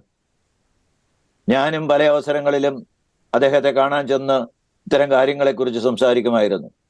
അപ്പോഴെല്ലാം എനിക്ക് ശക്തമായ ഒരു പിന്തുണ, ശക്തമായ ഒരു കരുത്ത് പകരുന്ന ഒരു ശക്തി സ്രോതസ്സായിരുന്നു ബെനഡിക്ട് 16 മാർപ്പാപ്പ. ഓർക്കുക, ഫ്രാൻസിസ് മാർപ്പാപ്പ അദ്ദേഹത്തെ എന്തുമാത്രം ആദരവോടെയാണ് കണക്കാക്കിയത് എന്ന് നമ്മൾ ഓർക്കുന്നു. ബെനഡിക്ട് 16 മാർപ്പാപ്പയെ കുറിച്ച് ഹാൻസ് ക്യുങ്, വിവാദ ദൈവശാസ്ത്രജ്ഞനായ ഹാൻസ് ക്യുങ്, അദ്ദേഹം പറഞ്ഞു, യാഥാസ്ഥിതികനായ ഒരു കർദിനാളിന് പുരോഗമനവാദിയായ ഒരു മാർപ്പാപ്പയാകാൻ സാധിക്കും എന്നുള്ളതിൻ്റെ തെളിവായിരിക്കും ജോസഫ് റാറ്റ്സിംഗർ. അദ്ദേഹം ബെനഡിക്ട് 16 മാർപ്പാപ്പ എന്ന പേര് തിരഞ്ഞെടുത്തതിനെ കുറിച്ച്, അതിന്റെ പശ്ചാത്തലത്തെക്കുറിച്ചൊക്കെ, ചരിത്രപരമായ കാരണങ്ങളെക്കുറിച്ചൊക്കെ അച്ഛൻ സംസാരിച്ചു. ഈ മാർപ്പാപ്പ ഒരുപക്ഷെ ചരിത്രത്തിൽ അറിയപ്പെടുന്നത് അദ്ദേഹം വിശ്വാസ തിരുസംഘത്തിന്റെ അധ്യക്ഷനായിരുന്നപ്പോൾ തയ്യാറാക്കിയ കത്തോലിക്ക സഭയുടെ മതബോധന ഗ്രന്ഥം എന്ന പുസ്തകത്തിലൂടെ ആയിരിക്കും. വിസ്മയകരമായ ഒരു പ്രവൃത്തിയായിരുന്നു അത്. 2005 അദ്ദേഹം മാർപ്പാപ്പയാകുന്നെങ്കിലും 1980 വിശ്വാസ തിരുസംഘത്തിന്റെ അധ്യക്ഷനായി വത്തിക്കാനിലെത്തുന്നത് മുതൽ മ്യൂണിച്ചിൽ നിന്നുള്ള ഈ കർദിനാൾ വത്തിക്കാനിലെ വിശ്വാസപരമായ കാര്യങ്ങളുടെ ഏറ്റവും പ്രധാനപ്പെട്ട അവസാന വാക്കായിരുന്നു. 1981 മുതൽ 2005 വരെ ജോൺ പോൾ മാർപ്പാപ്പ എടുത്തിരിക്കുന്ന എല്ലാ തീരുമാനങ്ങളുടെയും പിറകിൽ ഈ മഹാമനുഷ്യന്റെ ബുദ്ധിയും ആലോചനയും സഹായവും ഉണ്ടായിരുന്നു എന്നുള്ളത് ചരിത്ര യാഥാർത്ഥ്യമാണ്. അദ്ദേഹം ഫ്രാൻസിസ് മാർപ്പാപ്പ ജോൺ പോൾ 2 മാർപ്പാപ്പയ്ക്ക് ഏറ്റവും പ്രിയപ്പെട്ട ഫാത്തിമ രഹസ്യത്തെക്കുറിച്ചുള്ള പ്രഖ്യാപനം, അതിന്റെ വെളിപ്പെടുത്തൽ 2000 മഹാജൂബിലി വർഷത്തിൽ നടത്തുമ്പോൾ അതിന്റെ ദൈവശാസ്ത്രപരമായ വ്യാഖ്യാനം തയ്യാറാക്കാൻ നിയോഗിച്ചത് ബെനഡിക്ട് പാപ്പായാണ്, അന്ന് കർദിനാൾ റാറ്റ്സിംഗർ. വിശ്വാസ തിരുസംഘത്തിന്റെ അധ്യക്ഷൻ എന്നുള്ള നിലയിൽ ലൂസിക്ക് ലഭിച്ച 3ാമത്തെ രഹസ്യത്തെക്കുറിച്ച്, ലോകം വലിയ ഭയത്തോടെ വീക്ഷിച്ചിരുന്ന ആ രഹസ്യത്തെക്കുറിച്ച് അദ്ദേഹം വളരെ മനോഹരമായി നമ്മളെ പഠിപ്പിച്ചു. അദ്ദേഹം പറഞ്ഞു, ദർശകർക്ക് ലഭിക്കുന്ന, അദ്ദേഹം ആദ്യം പറഞ്ഞതാണ്, സുവിശേഷത്തിലെ പ്രബോധനങ്ങൾ, വെളിപാടുകളാണ് സഭയെ സംബന്ധിച്ച് ഏറ്റവും അവസാന വാക്ക്. അതുകൊണ്ട് സ്വകാര്യ വെളിപാടുകൾ പ്രസക്തമല്ലെന്നല്ല, സ്വകാര്യ വെളിപാടുകൾ അതുമായി എന്തുമാത്രം ചേർന്നു പോകുന്നോ അതനുസരിച്ച് വിശ്വാസത്തിൽ നമ്മളെ വളർത്താൻ സഹായിക്കുന്നതാണ്. അതുകൊണ്ട് പ്രിയപ്പെട്ടവയാണ്, നിങ്ങൾക്കറിയാം ലൂസിയെ നാമകരണ നടപടികൾ കത്തോലിക്ക സഭയുടെ നിയമം അനുസരിച്ച് ഒരാൾ മരിച്ചതിന് ശേഷം 5 വർഷം കഴിഞ്ഞാണ് അത് ആരംഭിക്കേണ്ടത്. എന്നാൽ ലൂസിയുടെ നാമകരണ നടപടികൾ 5 വർഷത്തിന് ഉള്ളിൽ ആരംഭിക്കാൻ അനുവാദം നൽകിയത് ഈ പാപ്പായാണ്. പക്ഷെ അദ്ദേഹം ലൂസി കിട്ടിയ നിലപാടുകളെ വിശദീകരിച്ചുകൊണ്ട് അദ്ദേഹം പറഞ്ഞു, ഇതിലെ പല രഹസ്യങ്ങളും അല്ലെങ്കിൽ പല പ്രയോഗങ്ങളും പൂർണ്ണമായ അർത്ഥത്തിൽ നമുക്ക് ഉൾക്കൊള്ളാനാവില്ല. കാരണം അദ്ദേഹം പറഞ്ഞു, ഒരു വ്യക്തിയെ കാണുമ്പോൾ, അദ്ദേഹം പറഞ്ഞൊരു ഉദാഹരണമാണ്, ഒരു വ്യക്തിയെ കാണുമ്പോൾ അദ്ദേഹത്തെക്കുറിച്ച് ഞാനൊരു മധ്യവയസ്കൻ എന്ന് നിങ്ങളോട് പറഞ്ഞാൽ എനിക്ക് അങ്ങനെ തോന്നി. അദ്ദേഹത്തിന്റെ പ്രായം ഒരുപക്ഷെ നിങ്ങൾ കരുതുന്നത് 40 വയസ്സൊന്നായിരിക്കും, ചിലപ്പോൾ 60 വയസ്സായിരിക്കും. അപ്പൊ അങ്ങനെ കാണുന്നവരുടെ, ദർശനം ലഭിക്കുന്നവരുടെ വ്യക്തിപരമായ ഘടകങ്ങൾ ഈ സ്വകാര്യ വെളിപാടുകളിൽ ഉണ്ട് എന്നുള്ളത് കൊണ്ട് അവയെ വ്യാഖ്യാനിക്കുന്നതിൽ വളരെ സൂക്ഷിക്കണം. പക്ഷേ അവ സുപ്രധാനങ്ങളാണ് എന്ന് അദ്ദേഹം പറഞ്ഞു. എത്ര മനോഹരമായി അതിനോട് ഈ സ്വകാര്യ വെളിപാടുകളിൽ ഉണ്ടാകാവുന്ന അപകടങ്ങളെക്കുറിച്ചും അതിന്റെ പ്രാധാന്യത്തെക്കുറിച്ചും ഒരേ നിമിഷം അദ്ദേഹം പറഞ്ഞു എന്നുള്ളതാണ്. രണ്ടാമതൊരു കാര്യം ഞാൻ പറഞ്ഞു വന്നത് അവസാനിപ്പിക്കാതെ പോയൊരു സംഭവമാണ്. അത് ലോകത്തിലെ 4700 മെത്രാന്മാരുടെ സഹകരണത്തോടെ അദ്ദേഹം തയ്യാറാക്കിയ കത്തോലിക്ക മതബോധന ഗ്രന്ഥമാണ്. നമ്മുടെ വിശ്വാസ പ്രമാണത്തിന്റെ രൂപീകരണത്തെക്കുറിച്ച് മനോഹരമായ ഒരു കഥയുണ്ട്. അത് പാരമ്പര്യമാണ്. അപ്പോസ്തലന്മാർ സുവിശേഷ പ്രഘോഷണത്തിന് പുറപ്പെടുമ്പോൾ പരിശുദ്ധ അമ്മ അവരെ ഒന്നിച്ചു കൂട്ടി. നിങ്ങൾ എന്താണ് പ്രസംഗിക്കാൻ പോകുന്നത് എന്ന് അമ്മ ചോദിച്ചു എന്നാണ് കഥ. ഇതൊരു കഥയാണ്. അപ്പൊ പത്രോസ്ലീഹ പറഞ്ഞു, ഈശോ പറഞ്ഞതൊക്കെ പഠിപ്പിക്കും. അല്ല, എന്താ അമ്മേ? അമ്മ പറഞ്ഞു, നമുക്കൊന്ന് ഒന്നിച്ചു കൂടിയിരിക്കാം, നമുക്കൊന്ന് പ്രാർത്ഥിച്ചിട്ട് പറഞ്ഞു തുടങ്ങാം. അങ്ങനെ പത്രോസ്ലീഹ പറഞ്ഞു, ഞാൻ പറയും, സർവശക്തനായ പിതാവിലും ആകാശത്തിന്റെയും ഭൂമിയുടെയും സൃഷ്ടാവായ ദൈവത്തിൽ ഞാൻ വിശ്വസിക്കുന്നു. അടുത്ത സ്ലീഹ പറഞ്ഞു, അവിടുത്തെ ഏകപുത്രനും ഞങ്ങളുടെ കർത്താവുമായ ഈശോ മിശിഹായിലും വിശ്വസിക്കുന്നു. ഇങ്ങനെ 12 സ്ലീഹന്മാർ പറഞ്ഞപ്പോഴാണ് ഇപ്പോഴത്തെ വിശ്വാസ പ്രമാണം രൂപം കൊണ്ടത് എന്നാണ് ഒരു പാരമ്പര്യ കഥ. അത് സത്യമോ മിഥ്യ ആയിരിക്കട്ടെ, എനിക്കതിൽ വിശ്വാസമാണ് അങ്ങനെ ആയിരിക്കാൻ രൂപം കൊണ്ടതെന്നുള്ളത്. പക്ഷെ അതെന്റെ വ്യക്തിപരമായ കാര്യമാണ്, സഭ ഔദ്യോഗികമായി പഠിപ്പിക്കുന്നൊന്നുമല്ല. പക്ഷേ അതിനുശേഷം ലോകത്തിലെ എല്ലാ മെത്രാന്മാരും ചേർന്ന് സഭയുടെ ഒരു പ്രബോധന ഗ്രന്ഥം ഉണ്ടാക്കിയത് കത്തോലിക്ക സഭയുടെ മതബോധന ഗ്രന്ഥത്തിലാണ്. 4700 മെത്രാന്മാരോട് ഓരോ വിഷയത്തെക്കുറിച്ചും അഭിപ്രായങ്ങൾ ചോദിച്ച് അതെല്ലാം ക്രോഡീകരിച്ചു.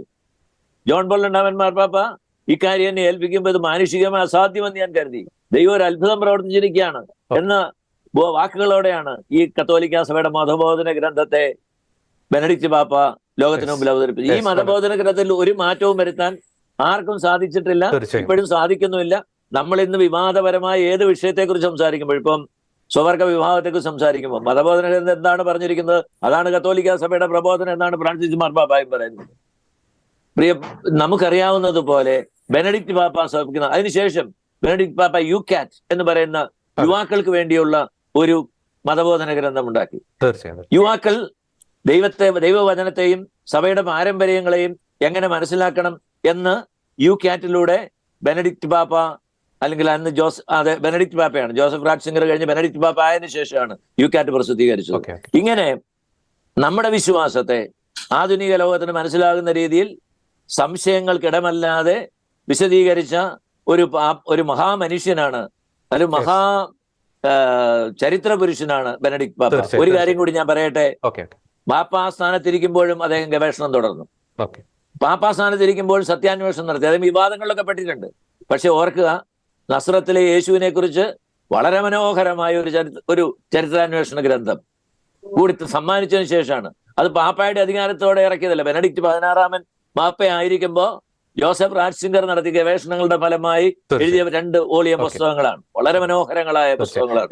അത്രയും ആധികാരികമായ ഒരു ഗ്രന്ഥം സഭയ്ക്ക് യേശുക്രിസ്തുവിനെ, നസ്രത്തിലെ യേശുവിനെ കുറിച്ച് വേറെ ഉണ്ടെന്ന് ഞാൻ കരുതുന്നില്ല.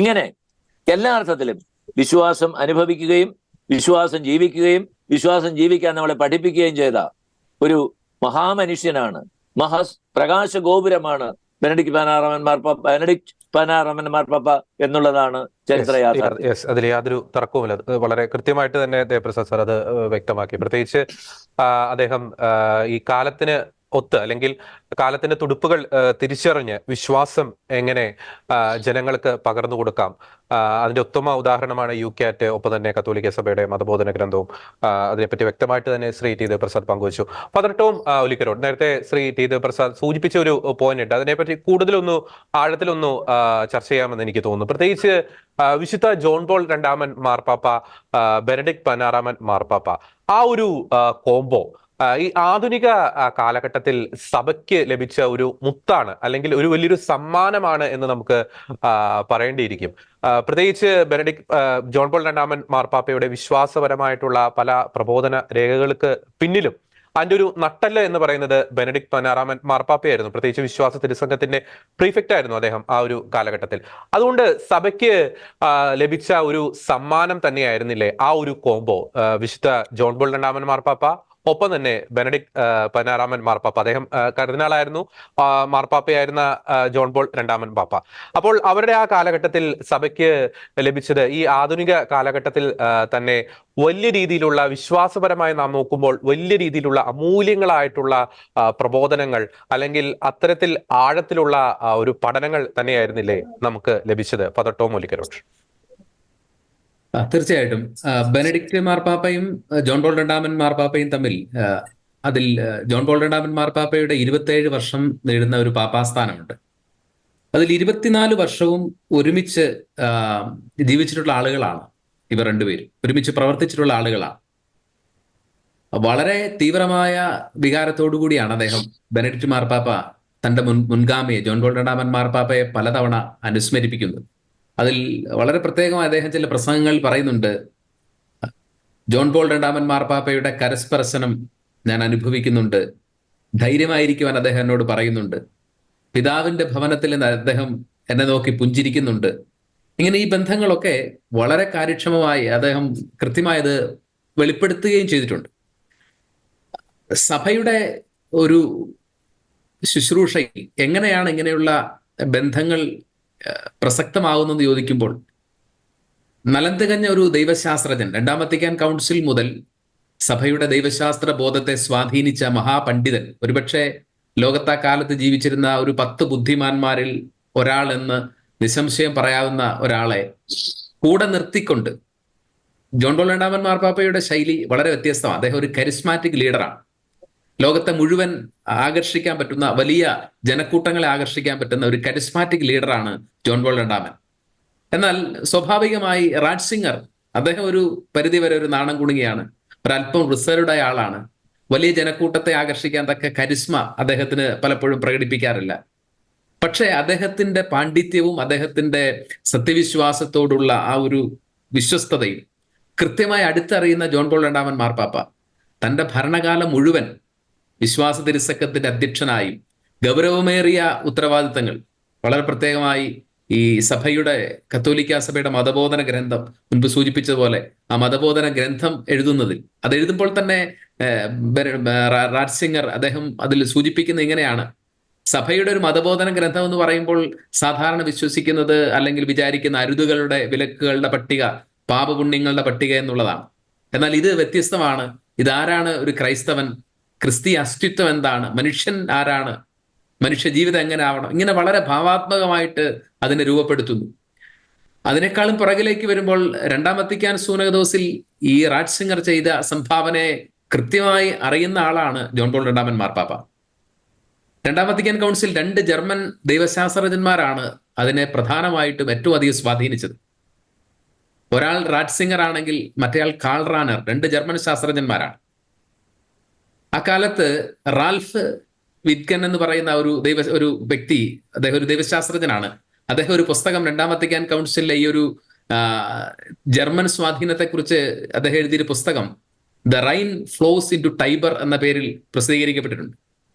ഭൂമിശാസ്ത്രപരമായിട്ട് ഒരിക്കലും കൂടിച്ചേരാൻ പറ്റാത്ത വ്യത്യസ്ത ദിശകളിലേക്ക് ഒഴുകുന്ന 2 നദികളാണ് ജർമ്മനിയിലെ റൈൻ നദിയും റോമിലെ ടൈബർ നദി. ഈ പുസ്തകത്തിന്റെ പേര് Rhine flows into Tiber എന്നാണ്. റൈൻ നദി ടൈബറിലേക്ക് ഒഴുകുന്നു. ഈ ഒരു അസാധ്യമായ സങ്കലനമാണ്, ദൈവശാസ്ത്ര സങ്കലനം, ജർമ്മൻ ദൈവശാസ്ത്ര ചിന്താധാരയും റോമൻ ചിന്താധാരയും തമ്മിൽ സമ്മേളിച്ചതാണ് 2ാം വത്തിക്കാൻ കൗൺസിലെങ്കിൽ ആ സങ്കലനം സാധ്യമാക്കിയത് റാനറും റാറ്റ്സിംഗറും അടങ്ങുന്ന ജർമ്മൻ ദൈവശാസ്ത്രജ്ഞരാണ്. ഇത് കൃത്യമായി അറിയുന്ന ജോൺ പോൾ 2 മാർപ്പാപ്പ തന്റെ ശുശ്രൂഷയിൽ ഉടനീളം ഇദ്ദേഹത്തെ കൂടെ നിർത്തുകയാണ്.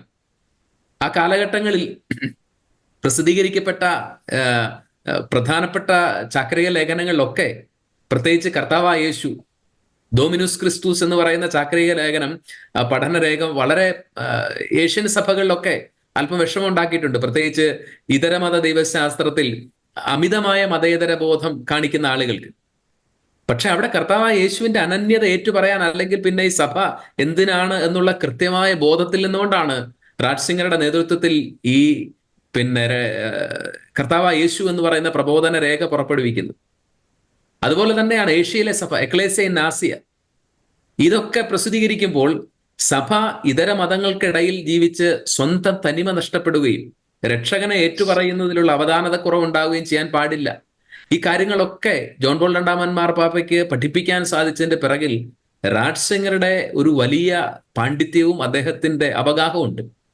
നമ്മൾ വിശുദ്ധ ജോൺ പോൾ രണ്ടാമൻ മാർപ്പാപ്പയുടെ വിശുദ്ധിയെ നമ്മൾ തിരിച്ചറിയുന്നത് ഇങ്ങനെ ഒരു മഹാപണ്ഡിതനെ കൂടെ നിർത്താനും മാത്രം ഹൃദയ വിശാലത അദ്ദേഹം കാണിച്ചു. തീർച്ചയായും. അദ്ദേഹത്തിന്റെ പണ്ഡിത വിചാരങ്ങൾ തന്റെ പാപ്പാസ്ഥാനത്തിന് ഏതെങ്കിലും തരത്തിൽ കോട്ടം വരുത്തുമെന്ന് ചിന്തിക്കുകയല്ല, മറിച്ച് വിശ്വതീർത്ഥാടകൻ എന്ന നിലയിൽ രാജ്യങ്ങളിൽ നിന്ന് രാജ്യങ്ങളിലേക്ക്, ജനപദങ്ങളിൽ നിന്ന് ജനപദങ്ങളിലേക്ക് അദ്ദേഹം യാത്ര ചെയ്യുമ്പോഴും സഭയുടെ സത്യവിശ്വാസം അതിലൊരയവ് വരുത്താതിരിക്കാൻ ബെനഡിക്റ്റ് മാർപ്പാപ്പയുടെ സാന്നിധ്യം അദ്ദേഹം ഉപയോഗപ്പെടുത്തി എന്നുള്ളതാണ് പരമാർത്ഥമായ കാര്യം. പ്രത്യേകിച്ച് യൂറോപ്പ് നേരിട്ടുകൊണ്ടിരുന്ന ഏറ്റവും വലിയ അപകടം റിലേറ്റീവ്സമാണ്, ആപേക്ഷികതവാദമാണ്. എല്ലാം ശരിയാണ്, അതും ഇതും ശരിയാണ് എന്നുള്ള ഒരു ചിന്ത. അപ്പം ബെനഡിക്റ്റ് മാർപ്പാപ്പ തന്നെ പലതവണ പറഞ്ഞിട്ടുണ്ട്, we are under the dictatorship of relativism. ആപേക്ഷികതയുടെ സർവാധിപത്യം നടന്നുകൊണ്ടിരിക്കുകയാണ്. അത് വാസ്തവമാണ്. ഈ കാലത്ത് നമ്മൾ കണ്ടുകൊണ്ടിരിക്കുന്ന, സഭയിൽ കണ്ടുകൊണ്ടിരിക്കുന്ന അതാണ്. സത്യം ആപേക്ഷികമാണ് എന്നുള്ള ചിന്ത, ധാർമ്മികത ആപേക്ഷികമാണെന്നുള്ള ചിന്ത വരുമ്പോൾ അടിത്തറകൾ ഇളകി തുടങ്ങുകയാണ്. അത് സ്വർഗലൈംഗികതയോടുള്ള കാഴ്ചപ്പാടിലാവാം, പിന്നെ വിവാഹമോചിതരോടുള്ള കാഴ്ചപ്പാടിനാവാം, ഗർഭചിത്രത്തോടുള്ള കാഴ്ചപ്പാടിലാവാം. ഈ സഭയുടെ ധാർമ്മികവും ആത്മീയവുമായ കാഴ്ചപ്പാടുകളിൽ ഈ ലോകത്തിൽ ഇന്ന് പ്രബലമായി കൊണ്ടിരിക്കുന്ന റിലേറ്റീവിസം കടന്നു വന്നപ്പോൾ അതിനെ പ്രതിരോധിക്കാൻ തക്ക ബലവും ഉൾക്കാമ്പും ഉള്ള വ്യക്തിയായിട്ട് തീർച്ചയായിട്ടും ജോൺ പോൾ രണ്ടാമൻ മാർപ്പാപ്പ റാറ്റ്സിംഗറെ തിരിച്ചറിഞ്ഞു. അതുകൊണ്ട് അദ്ദേഹത്തെ നീണ്ട 24 വർഷം കൂടെ നിർത്തി എന്നുള്ളതാണ്. ഈ ഒരു പണ്ഡിതോചിതമായ ഒരു സാന്നിധ്യം സഭയ്ക്ക് എന്നും ആവശ്യമാണ്. നമ്മൾ ഈ ബൗദ്ധികമായ സഭയുടെ ഒരു നിലപാട്, ഒരു മതം എവിടെ നിലനിൽക്കണമെങ്കിലും അതിനൊരു ബൗദ്ധിക അടിത്തറ കൂടി വളരെ പ്രധാനപ്പെട്ടതാണ്. അല്ലെങ്കിൽ അത് ഈ കാലഘട്ടത്തിലെ വൈകാരികതകളെ തൃപ്തിപ്പെടുത്തുന്ന ഒരു മതമായിട്ട് മാറും. അതാണ് കൺവെൻഷൻ സെന്ററുകളിലും ഏറ്റവും കൂടുതൽ രോഗശാന്തി നടക്കുന്നിടത്തും അല്ലെ അതിനെക്കുറിച്ചുള്ള നിറം പിടിപ്പിച്ച സാക്ഷ്യം കേൾക്കുന്നിടത്തേക്ക് ആളുകൾ ഓടുന്ന സഭ എന്ന് കാണുന്നത്. ഈ വൈകാരികത വളരെ ക്ഷണികമാണ്. അതുകൊണ്ടാണ് ഒരു കാലത്ത് ജനനിബിഡമായിരുന്ന പല ഈ അത്ഭുത കേന്ദ്രങ്ങൾ ഇന്ന് ആൾവാസമില്ലാതായി മാറിക്കൊണ്ടിരിക്കുന്നത്. അത് ക്ഷണികമാണ്. നിലനിൽക്കുന്ന എന്താണ്? ഒരു ബൗദ്ധിക അടിത്തറയുണ്ട്. ഈ ബൗദ്ധിക അടിത്തറയെ അവഗണിക്കാൻ പാടില്ലെന്നുള്ളത് ബെനഡിക്റ്റ് മാർപ്പാപ്പയുടെ ജീവിതം തരുന്ന കാലികമായിട്ടുള്ള ഒരു സന്ദേശം കൂടിയാണ്. നമ്മുടെ സഭ വികാരങ്ങളെ തൃപ്തിപ്പെടുത്തുന്ന ഒരു ആൾക്കൂട്ടത്തിൻ്റെതല്ല, മറിച്ച് അതിന് കൃത്യമായ ഒരു ദർശനമുണ്ട്, ഒരു കാഴ്ചപ്പാടുണ്ട്, ബൗദ്ധിക അടിത്തറയുണ്ട്. നമ്മൾ ചിന്തിക്കേണ്ട ഒരു കാര്യം, കത്തോലിക്ക വിശ്വാസം അല്ലെ ക്രൈസ്തവ വിശ്വാസം എങ്ങനെയാണ് ആ കാലത്തെ പ്രബലമായിരുന്ന ഗ്രീക്ക് റോമൻ സംസ്കാരങ്ങളെ മേൽ കടന്നു കയറിയത് എങ്ങനെയാണ്? വൈകാരികമായ നൈമിഷികത വാഗ്ദാനം ചെയ്തിട്ടല്ല, കൃത്യമായ ബൗദ്ധിക അടിത്തറയിട്ടു. പൗലോസിന്റെയൊക്കെ തീക്ഷ്ണമായ ബൗദ്ധിക വിചാരങ്ങൾ കൊണ്ടാണ് തന്നെയാണ് യഹൂദ, യവന, റോമൻ സംസ്കാരങ്ങളുടെ മേൽ ക്രൈസ്തവ വിശ്വാസത്തിന് പടരാൻ സാധിച്ചത്. ആ ബൗദ്ധിക അടിത്തറ അനിവാര്യമാണെന്ന് ജീവിതത്തിൽ ഉടനീളം വിശ്വസിക്കുകയും അത് കാണിച്ചു കൊടുക്കുകയും ചെയ്ത ബെനഡിക്റ്റ് മാർപ്പാപ്പയെ തീർച്ചയായിട്ടും അതുകൊണ്ട് ജോൺ പോൾ രണ്ടാമൻ മാർപ്പാപ്പ കൂടെ നിർത്തി. വൈകാരികത മാത്രമല്ല മതം, മറിച്ച് അതിന് കൃത്യമായ ഒരു വിചാരധാരയുണ്ട്, അതിനൊരു ബൗദ്ധികമായ അടിത്തറകൾ ആവശ്യമാണ്. വളരെ കറക്റ്റാണ് ഫാദർ ടോം മലിക്കരോട്. പ്രത്യേകിച്ച് അങ്ങ് ചൂണ്ടിക്കാണിച്ച ഒരു പ്രസക്തമായിട്ടൊരു പോയിന്റ് ഉണ്ട്. ഇത്രത്തോളം പാണ്ഡിത്യമുള്ള ബെനഡിക്റ്റ് 16 മാർപ്പാപ്പ അല്ലെങ്കിൽ കർദിനാൾ റാറ്റ്സിംഗറിനെ തന്റെ ഒരു സന്തത സഹചാരിയായി, പ്രത്യേകിച്ച് വിശ്വാസ പ്രബോധന വിഷയങ്ങളിൽ തന്റെ ഒരു സന്തത സഹചാരിയായി കൂടെ നിർത്തുവാനുള്ള ഒരു ഹൃദയ വിശാലത വിശുദ്ധ ജോൺ പോൾ രണ്ടാമൻ മാർപ്പാപ്പ കാണിച്ചു. അവരുടെ ആ ഒരു കൂട്ടുകെട്ട് തീർച്ചയായും സഭയ്ക്ക് വലിയ രീതിയിലുള്ളൊരു അനുഗ്രഹമായി മാറി. അതുപോലെ തന്നെ ഇതുമായി ചേർത്ത് കൂടത്തിൽ നിൽക്കുമ്പോഴും ബെനഡിക്റ്റ് മാർപ്പാപ്പയുടെ ആശയപരമായ വിയോജിപ്പുകൾ അദ്ദേഹം ജോൺ പോൾ രണ്ടാമൻ മാർപ്പാപ്പയോട് പറയുന്നുണ്ട്. അതിൽ ഏറ്റവും പ്രധാനപ്പെട്ട നസീസിയിൽ നടന്ന 2 ലോക മതസമ്മേളനങ്ങളുണ്ട്. അതിൽ യഥാർത്ഥത്തിൽ ബെനഡിക്റ്റ് മാർപ്പാപ്പ ആദ്യം നടക്കുന്ന ലോകമത സമ്മേളനത്തിൽ അദ്ദേഹം പങ്കെടുക്കുന്നില്ല. ആ സമ്മേളനത്തിലാണ് അസീസിയിലെ വിശുദ്ധ പത്രോസിന്റെ നാമത്തിലുള്ള ബസലിക്കയിലെ അൾത്താരയുടെ മുകളിൽ ബുദ്ധ വിഗ്രഹം വെച്ച് പ്രാർത്ഥിക്കുകയൊക്കെ ചെയ്യുന്നു. അദ്ദേഹം ആ കാഴ്ചപ്പാട് പിന്നീട് 2ാമത്തെ ലോകമത സമ്മേളനം നടത്തുമ്പോൾ ജോൺ പോൾ രണ്ടാമൻ മാർപ്പാപ്പ ബെനഡിക്റ്റ് മാർപ്പാപ്പ റാറ്റ്സിംഗറുടെ സാന്നിധ്യം വളരെ പ്രത്യേകമായി അദ്ദേഹത്തോട് ആവശ്യപ്പെടുകയും അതിന് മുന്നോടിയായി കൃത്യമായ ഒരു പ്രിപ്പറേഷൻ ഒക്കെ നടത്തുകയൊക്കെ ചെയ്തു. അവിടെ നടക്കുന്നത് ഓരോ മതത്തിന്റെ അനുഷ്ഠാനങ്ങളായിരുന്നില്ല, മറിച്ച് വിവിധ മതഗ്രന്ഥങ്ങളിൽ നിന്നുള്ള വായനകൾ ഉൾപ്പെടുത്തിയ ഒരു പ്രാർത്ഥന ശുശ്രൂഷയാണ്. അപ്പോൾ വിയോജിപ്പുകളെ തനിക്ക് ഇങ്ങനെയുള്ള കാര്യങ്ങളിൽ ഈ കാര്യങ്ങൾ അമിതമായ മതേതരത്വം ഇതിൽ യഥാർത്ഥത്തിൽ ഒരു ക്രൈസ്തവത ഇല്ല, അതിന് ആത്മാർത്ഥത ഇല്ലെന്ന് അറിയാവുന്ന ആളാണെങ്കിൽ പോലും ജോൺ പോൾ രണ്ടാമൻ മാർപ്പാപ്പയുടെ ഒരു ആശയത്തിന്റെ കൂടത്തിൽ വിയോജിപ്പ് പ്രകടിപ്പിക്കുമ്പോഴും അതിൽ പൊതുവായ താല്പര്യത്തോട് ചേർന്ന് നിൽക്കുകയും ചെയ്യുന്ന ഒരാളാണ് ബെനഡിക്റ്റ് മാർപ്പാപ്പ. ഓക്കെ, തീർച്ചയായും പ്രത്യേകിച്ച് അദ്ദേഹത്തിന്റെ വ്യക്തിത്വത്തിന്റെ വലിയൊരു പ്രധാനപ്പെട്ട ഒരു പോയിന്റായിട്ട് നമുക്ക് ഇത്തരത്തിലുള്ള കാഴ്ചപ്പാടുകളെയും ഒപ്പം തന്നെ പറയേണ്ട കാര്യങ്ങൾ പറയേണ്ടടുത്ത് മുഖത്ത് നോക്കി പറയാനുള്ള ആർജവം പ്രത്യേകിച്ച് വിശ്വാസ പ്രബോധന വിഷയങ്ങളിൽ വളരെ പ്രസക്തമാണ്. ഒപ്പം തന്നെ പ്രത്യേകിച്ച് ബെനഡിക്റ്റ് 16 മാർപ്പാപ്പയുടെ ആ ഒരു പ്രബോധനങ്ങൾ, വിശ്വാസ പ്രബോധനങ്ങൾ, അദ്ദേഹത്തിന്റെ പ്രസംഗങ്ങൾ, അതൊക്കെ ആഴത്തിൽ പഠിക്കുമ്പോൾ പലരും ചർച്ചയാക്കുന്ന ഒരു കാര്യമാണ് ഈ വിമോചന ദൈവശാസ്ത്രം. പല രീതിയിലുള്ള ഒരു ആശയക്കുഴപ്പങ്ങൾ അല്ലെങ്കിൽ പല രീതിയിലുള്ള പ്രതിവാദങ്ങൾക്കൊക്കെ അത്തരം ആശയങ്ങൾ വഴിതെളിച്ചിട്ടുണ്ട്. ഒരു ദൈവശാസ്ത്രജ്ഞൻ എന്ന നിലയിൽ ബെനഡിക്റ്റ് 16 മാർപ്പാപ്പയുടെ ഈ വിമോചന ദൈവശാസ്ത്രവുമായി ബന്ധപ്പെട്ടുള്ള ചിന്തകൾ അങ്ങൊന്ന് പങ്കുവയ്ക്കാം. ബെനഡിക്റ്റ് മാർപ്പാപ്പയുടെ ദൈവശാസ്ത്രത്തിന്റെ ഫോക്കസ് എന്താണെന്ന് ചോദിച്ചാൽ പലപ്പോഴും സോഷ്യൽ മീഡിയയും അല്ലെങ്കിൽ പബ്ലിക് മീഡിയ അവതരിപ്പിക്കുന്നത് പോലെ ഇത്തരം വിമോചന ദൈവശാസ്ത്രം പോലെയുള്ള ആധുനിക കാല പ്രശ്നങ്ങളോടുള്ള കലാപം മാത്രമായിരുന്നില്ല. അത് വളരെ പ്രകടമായി നമുക്ക് പെട്ടെന്ന് അട്രാക്റ്റഡ് ആയിട്ട് തോന്നുന്നത് കൊണ്ടാണ് കൂടുതൽ അങ്ങനെ ചിന്തിക്കുന്നത്. പക്ഷെ അത് അതിനകത്ത് ഗൗരവമായിട്ടുണ്ടായിരുന്നു. അതിനേക്കാൾ കൂടുതൽ ഇത് എന്താണ് സംഭവം എന്ന് ചോദിച്ചു കഴിഞ്ഞാൽ പാപ്പായുടെ കൺസേൺ മുഴുവനും എന്താണ് തിരുസഭ എന്നതായിരുന്നു. ഒരു സഭാത്മക ദൈവശാസ്ത്രം, സഭാത്മക ക്രിസ്തു ദർശനം, ഒരു എക്ലേസിയോളജിക്കൽ ക്രിസ്റ്റോളജി എന്ന് പറയുന്ന കാര്യം, ഇതൊക്കെയായിരുന്നു പാപ്പായുടെ ചിന്താവിഷയം മുഴുവനും, പാപ്പായുടെ എഴുത്തുകൾക്കകത്ത് മുഴുവനും നിലനിന്നിരുന്നു.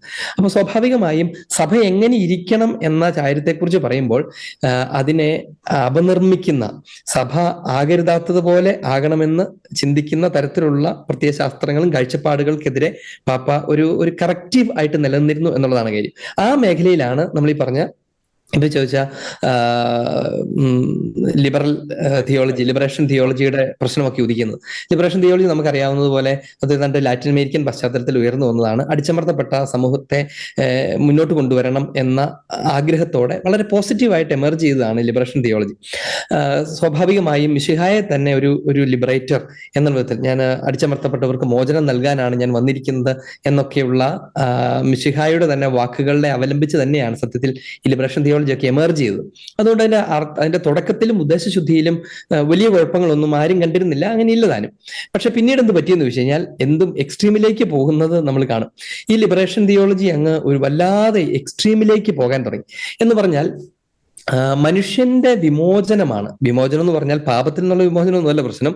ഈ സാമൂഹിക അവസ്ഥകളിൽ നിന്നുള്ള അല്ലെങ്കിൽ മർദ്ദന സാഹചര്യങ്ങളിൽ നിന്നുള്ള വിമോചനമാണ് അവനാകെ ആവശ്യമുള്ളൂ എന്ന വിധത്തിലൊരു ഭൗതികമായ കാഴ്ചപ്പാടുണ്ടാകാൻ തുടങ്ങി. അതിൽ നിന്ന് എമർജ് ചെയ്ത ഒത്തിരി കാര്യങ്ങൾ, പ്രത്യേകിച്ച് ഈ സ്ത്രീകളുടെ സ്വാതന്ത്ര്യവുമായി ബന്ധപ്പെട്ട വിഷയങ്ങൾ, പൗരോഹിത്യം, വനിതാ പൗരോഹിത്യവുമായിട്ട് ബന്ധപ്പെട്ട വിഷയങ്ങൾ, ഈ മാർക്സിസത്തെയുമായിട്ട് ബന്ധപ്പെട്ട, കാരണം സമ്പത്ത് മാത്രം മതി അവനെ സ്വതന്ത്രനാക്കാൻ, അവൻ അടിമയല്ലാതിരിക്കാൻ അവന് സമ്പത്തുണ്ടായാൽ മാത്രം മതി, സമ്പത്തിന്റെ തുല്യതയിലാണ് മനുഷ്യന്റെ മൂല്യം നിലനിൽക്കുന്നതെന്ന് തുടങ്ങിയൊക്കെ മനുഷ്യനെ തീർത്തും ഭൗതികമായും സാമ്പത്തികമായും മാത്രം വ്യാഖ്യാനിക്കുന്ന അങ്ങനത്തെ ചിന്തകൾ. അതുപോലെ ന്യൂ ഏജ് മൂവ്മെന്റുകൾ, സാംസ്കാരിക അനുരൂപണ ശ്രമങ്ങൾ, അതും ഇതിന്റെ കൂട്ടത്തിൽ തന്നെ പെടുന്നതാണ്.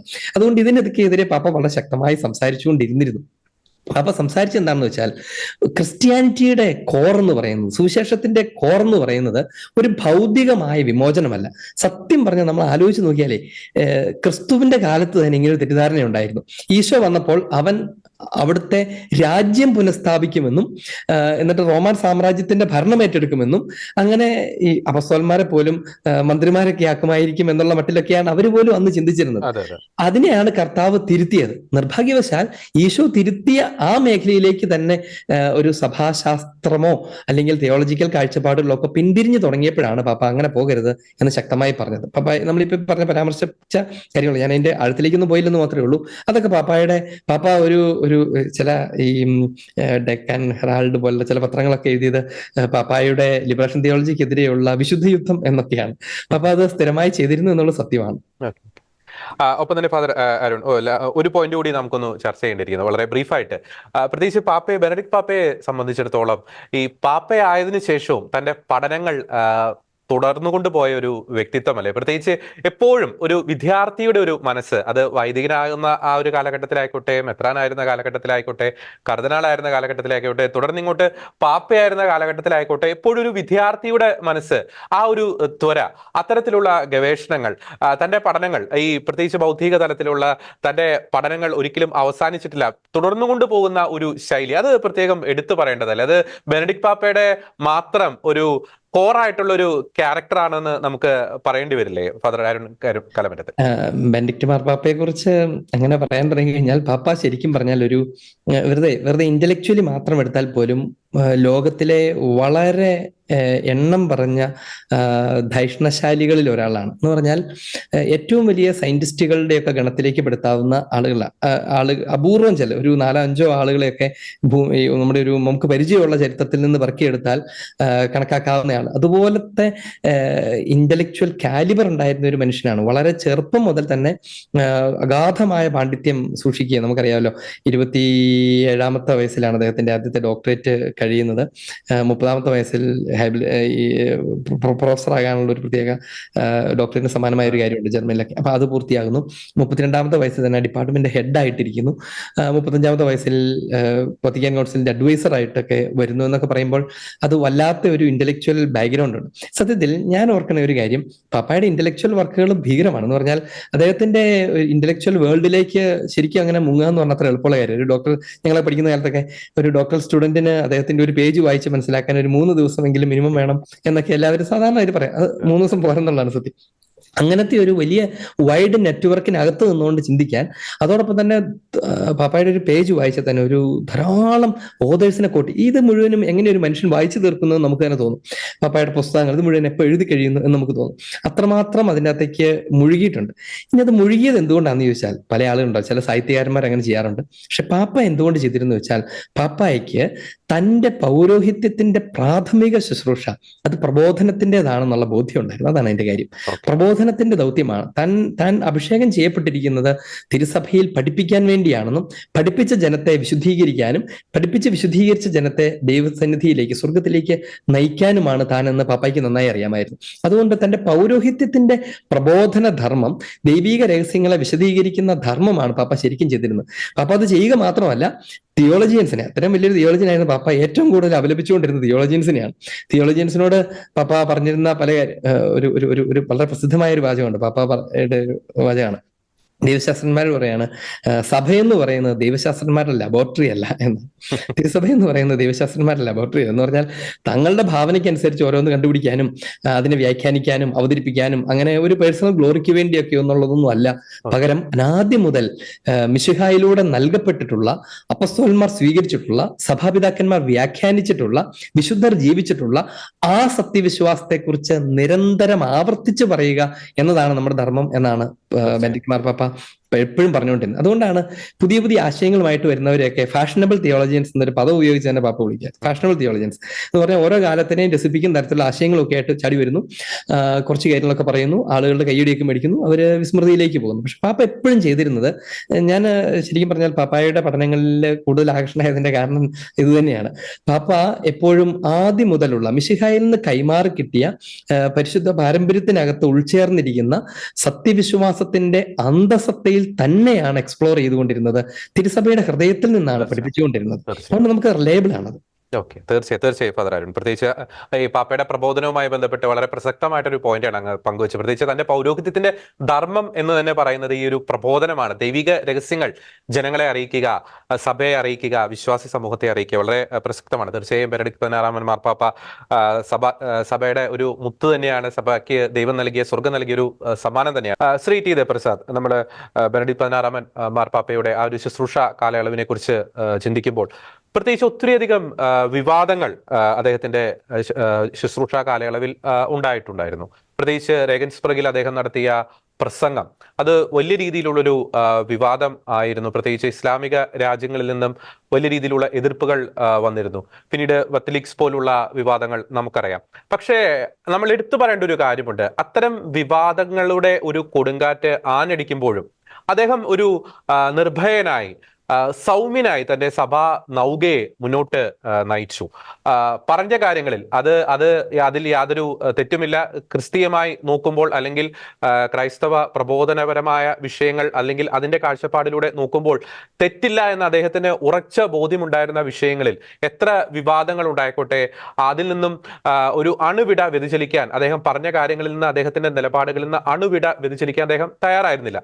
ആ ഒരു ആംഗിളിൽ കൂടെ നോക്കുമ്പോൾ, പ്രത്യേകിച്ച് ഇന്നത്തെ അധികാര സ്ഥാനങ്ങളിൽ ഇരിക്കുന്നത് എവിടെ ആയിക്കോട്ടെ, ഇപ്പം സഭയിലായിക്കോട്ടെ, അല്ലെങ്കിൽ രാഷ്ട്രീയ മണ്ഡലങ്ങളിലായിക്കോട്ടെ, എവിടെയും ആയിക്കോട്ടെ, അത്തരത്തിൽ അധികാര സ്ഥാനങ്ങളിൽ ഇരിക്കുന്നവർക്ക് പ്രത്യേകിച്ച് ഇത്തരം വിവാദങ്ങൾ ഉണ്ടാകുമ്പോൾ അതിനെ എങ്ങനെ ടാക്കിൾ ചെയ്യാം, അല്ലെങ്കിൽ അതിനെ എങ്ങനെ അക്ഷോഭ്യമായി നേരിടാം എന്നതിന്റെ ഒരു ഉത്തമ ഉദാഹരണം തന്നെയായിരുന്നില്ലേ ഈ ബെനഡിക്ട് 16 മാർപ്പാപ്പയുടെ അജപാലന ശുശ്രൂഷ കാലയളവ്? ശ്രീ ടി ദേവപ്രസാദ്. ബെനഡിക്ട് 16 മാർപ്പാപ്പയുടെ അജപാലന ശുശ്രൂഷയെക്കുറിച്ച് ജോജി നടത്തിയ ആദ്യത്തെ വിലയിരുത്തലിനോട് യോജിപ്പില്ല. അദ്ദേഹം ഒന്നും തിരുത്തിയിട്ടില്ല, അല്ലെങ്കിൽ അദ്ദേഹത്തിന്റെ നിലപാടുകളിൽ മാറ്റം വരുത്തിയിട്ടില്ല. അതായത് താത്വികമായും വിശ്വാസപരമായും പ്രശ്നങ്ങളെ കാണേണ്ട സാഹചര്യങ്ങൾ ഉണ്ടായപ്പോൾ അദ്ദേഹം താത്വികമായി പറഞ്ഞ കാര്യങ്ങളെ വിശ്വാസപരമായ തലത്തിൽ അദ്ദേഹം തിരുത്തിയിട്ടുണ്ട്. ഉദാഹരണം പറഞ്ഞാൽ, കേരളത്തിലേക്ക് തോമാസ് ലീഹ വന്നിട്ടുണ്ടോ എന്നുള്ളതിനെ കുറിച്ച് അദ്ദേഹം ഒരു സന്ദേഹം പുറപ്പെടുവിച്ചു. ആ സന്ദേഹം പുറപ്പെടുവിച്ചതിനെ കുറിച്ച് കേരള സഭയിൽ വലിയ പ്രശ്നങ്ങളുണ്ടായി. നമ്മുടെ ഭാഗ്യസ്മരണാർഹനായ നമ്മുടെ വർക്കി പിതാവ് അത് അദ്ദേഹത്തിന്റെ ശ്രദ്ധയപ്പെടുത്തി. അപ്പൊ അദ്ദേഹം പറഞ്ഞു, ഞാൻ ചരിത്രത്തിലെ ചില കാര്യങ്ങൾ ധരിച്ചപ്പോൾ ഒരിക്കലും സീറോ മലബാർ സഭയുടെ പാരമ്പര്യത്തെ ഞാൻ ചോദ്യം ചെയ്തിട്ടില്ല എന്ന് പറഞ്ഞ് അദ്ദേഹം സഭയെ സാന്ത്വനിപ്പിച്ചത് നമ്മൾ ഓർക്കണം. അതുപോലെ ഈ റേഗൻബർഗ് പ്രസംഗത്തിൽ അദ്ദേഹം പറഞ്ഞ ചരിത്രപരമായ സത്യമാണ്. അദ്ദേഹം അവിടെ മാനുവൽ ചക്രവർത്തിയുടെ ഒരു ഉദ്ധരണിയാണ് അദ്ദേഹം കോട്ട് ചെയ്തത്. ആ ഉദ്ധരണിയെ കുറിച്ച് അദ്ദേഹം പറഞ്ഞത് അത് ചരിത്ര ഭാഗമാണ്. പക്ഷെ അത് ആരെയെങ്കിലും മതവികാരങ്ങളെ വ്രണപ്പെടുത്തുന്നെങ്കിൽ എനിക്ക് ആ വ്രണപ്പെടുത്തുന്നതാണോന്ന് എനിക്കൊരു ലക്ഷ്യം ഉണ്ടായിരുന്നില്ല എന്ന് അദ്ദേഹം തുറന്നു പറഞ്ഞു. അങ്ങനെയാണല്ലോ അത് വാസ്തവത്തിൽ എത്ര കിരാതമായ രീതിയിലാണ് അതിനോട് പ്രതികരിച്ചത്. ഒന്നോ രണ്ടോ കന്യാസ്ത്രീകളെയൊക്കെ കൊന്നില്ലേ മുസ്ലിം തീവ്രവാദികള്. ദേവാലയങ്ങൾക്ക് നേരെ ആക്രമണം ഉണ്ട്, അത് പിന്നെ പതിവുള്ളതാണ്. 2 മനുഷ്യരെ കൊന്നു. പക്ഷെ അത് ആ സാഹചര്യം ഒഴിവാക്കുന്നതില് പക്ഷെ അദ്ദേഹത്തിന് നിലപാടുകളിൽ മാറ്റം വരുത്തിയിട്ടുണ്ടല്ലോ. അദ്ദേഹം പറഞ്ഞ ചരിത്രപരമായ അന്വേഷണത്തിന്റെ ഭാഗമായ അദ്ദേഹം എന്നും ഒരു വിദ്യാർത്ഥിയായിരുന്നു.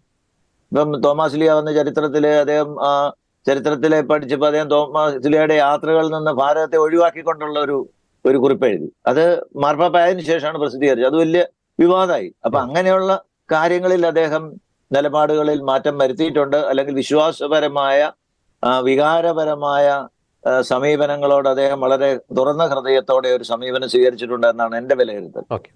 വേറൊരു പ്രധാനപ്പെട്ട സംഭവം പറഞ്ഞാല്, അദ്ദേഹം മാർപ്പാപ്പ ആയതിനു ശേഷം എഴുതിയ ചാക്രികലേഖങ്ങൾ, ദൈവം സ്നേഹമാകുന്നു, വിശ്വാസത്തിൽ പ്രത്യാശ, ഇങ്ങനെ പറഞ്ഞ് വാസ്തവത്തിൽ മറ്റൊരു മാർപ്പാപ്പായും ചെയ്യാത്തതുപോലെ ദൈവിക പുണ്യങ്ങളെ കുറിച്ചൊക്കെ നമുക്ക് ആഴത്തിലുള്ള ഒരു പഠനം തന്നത്.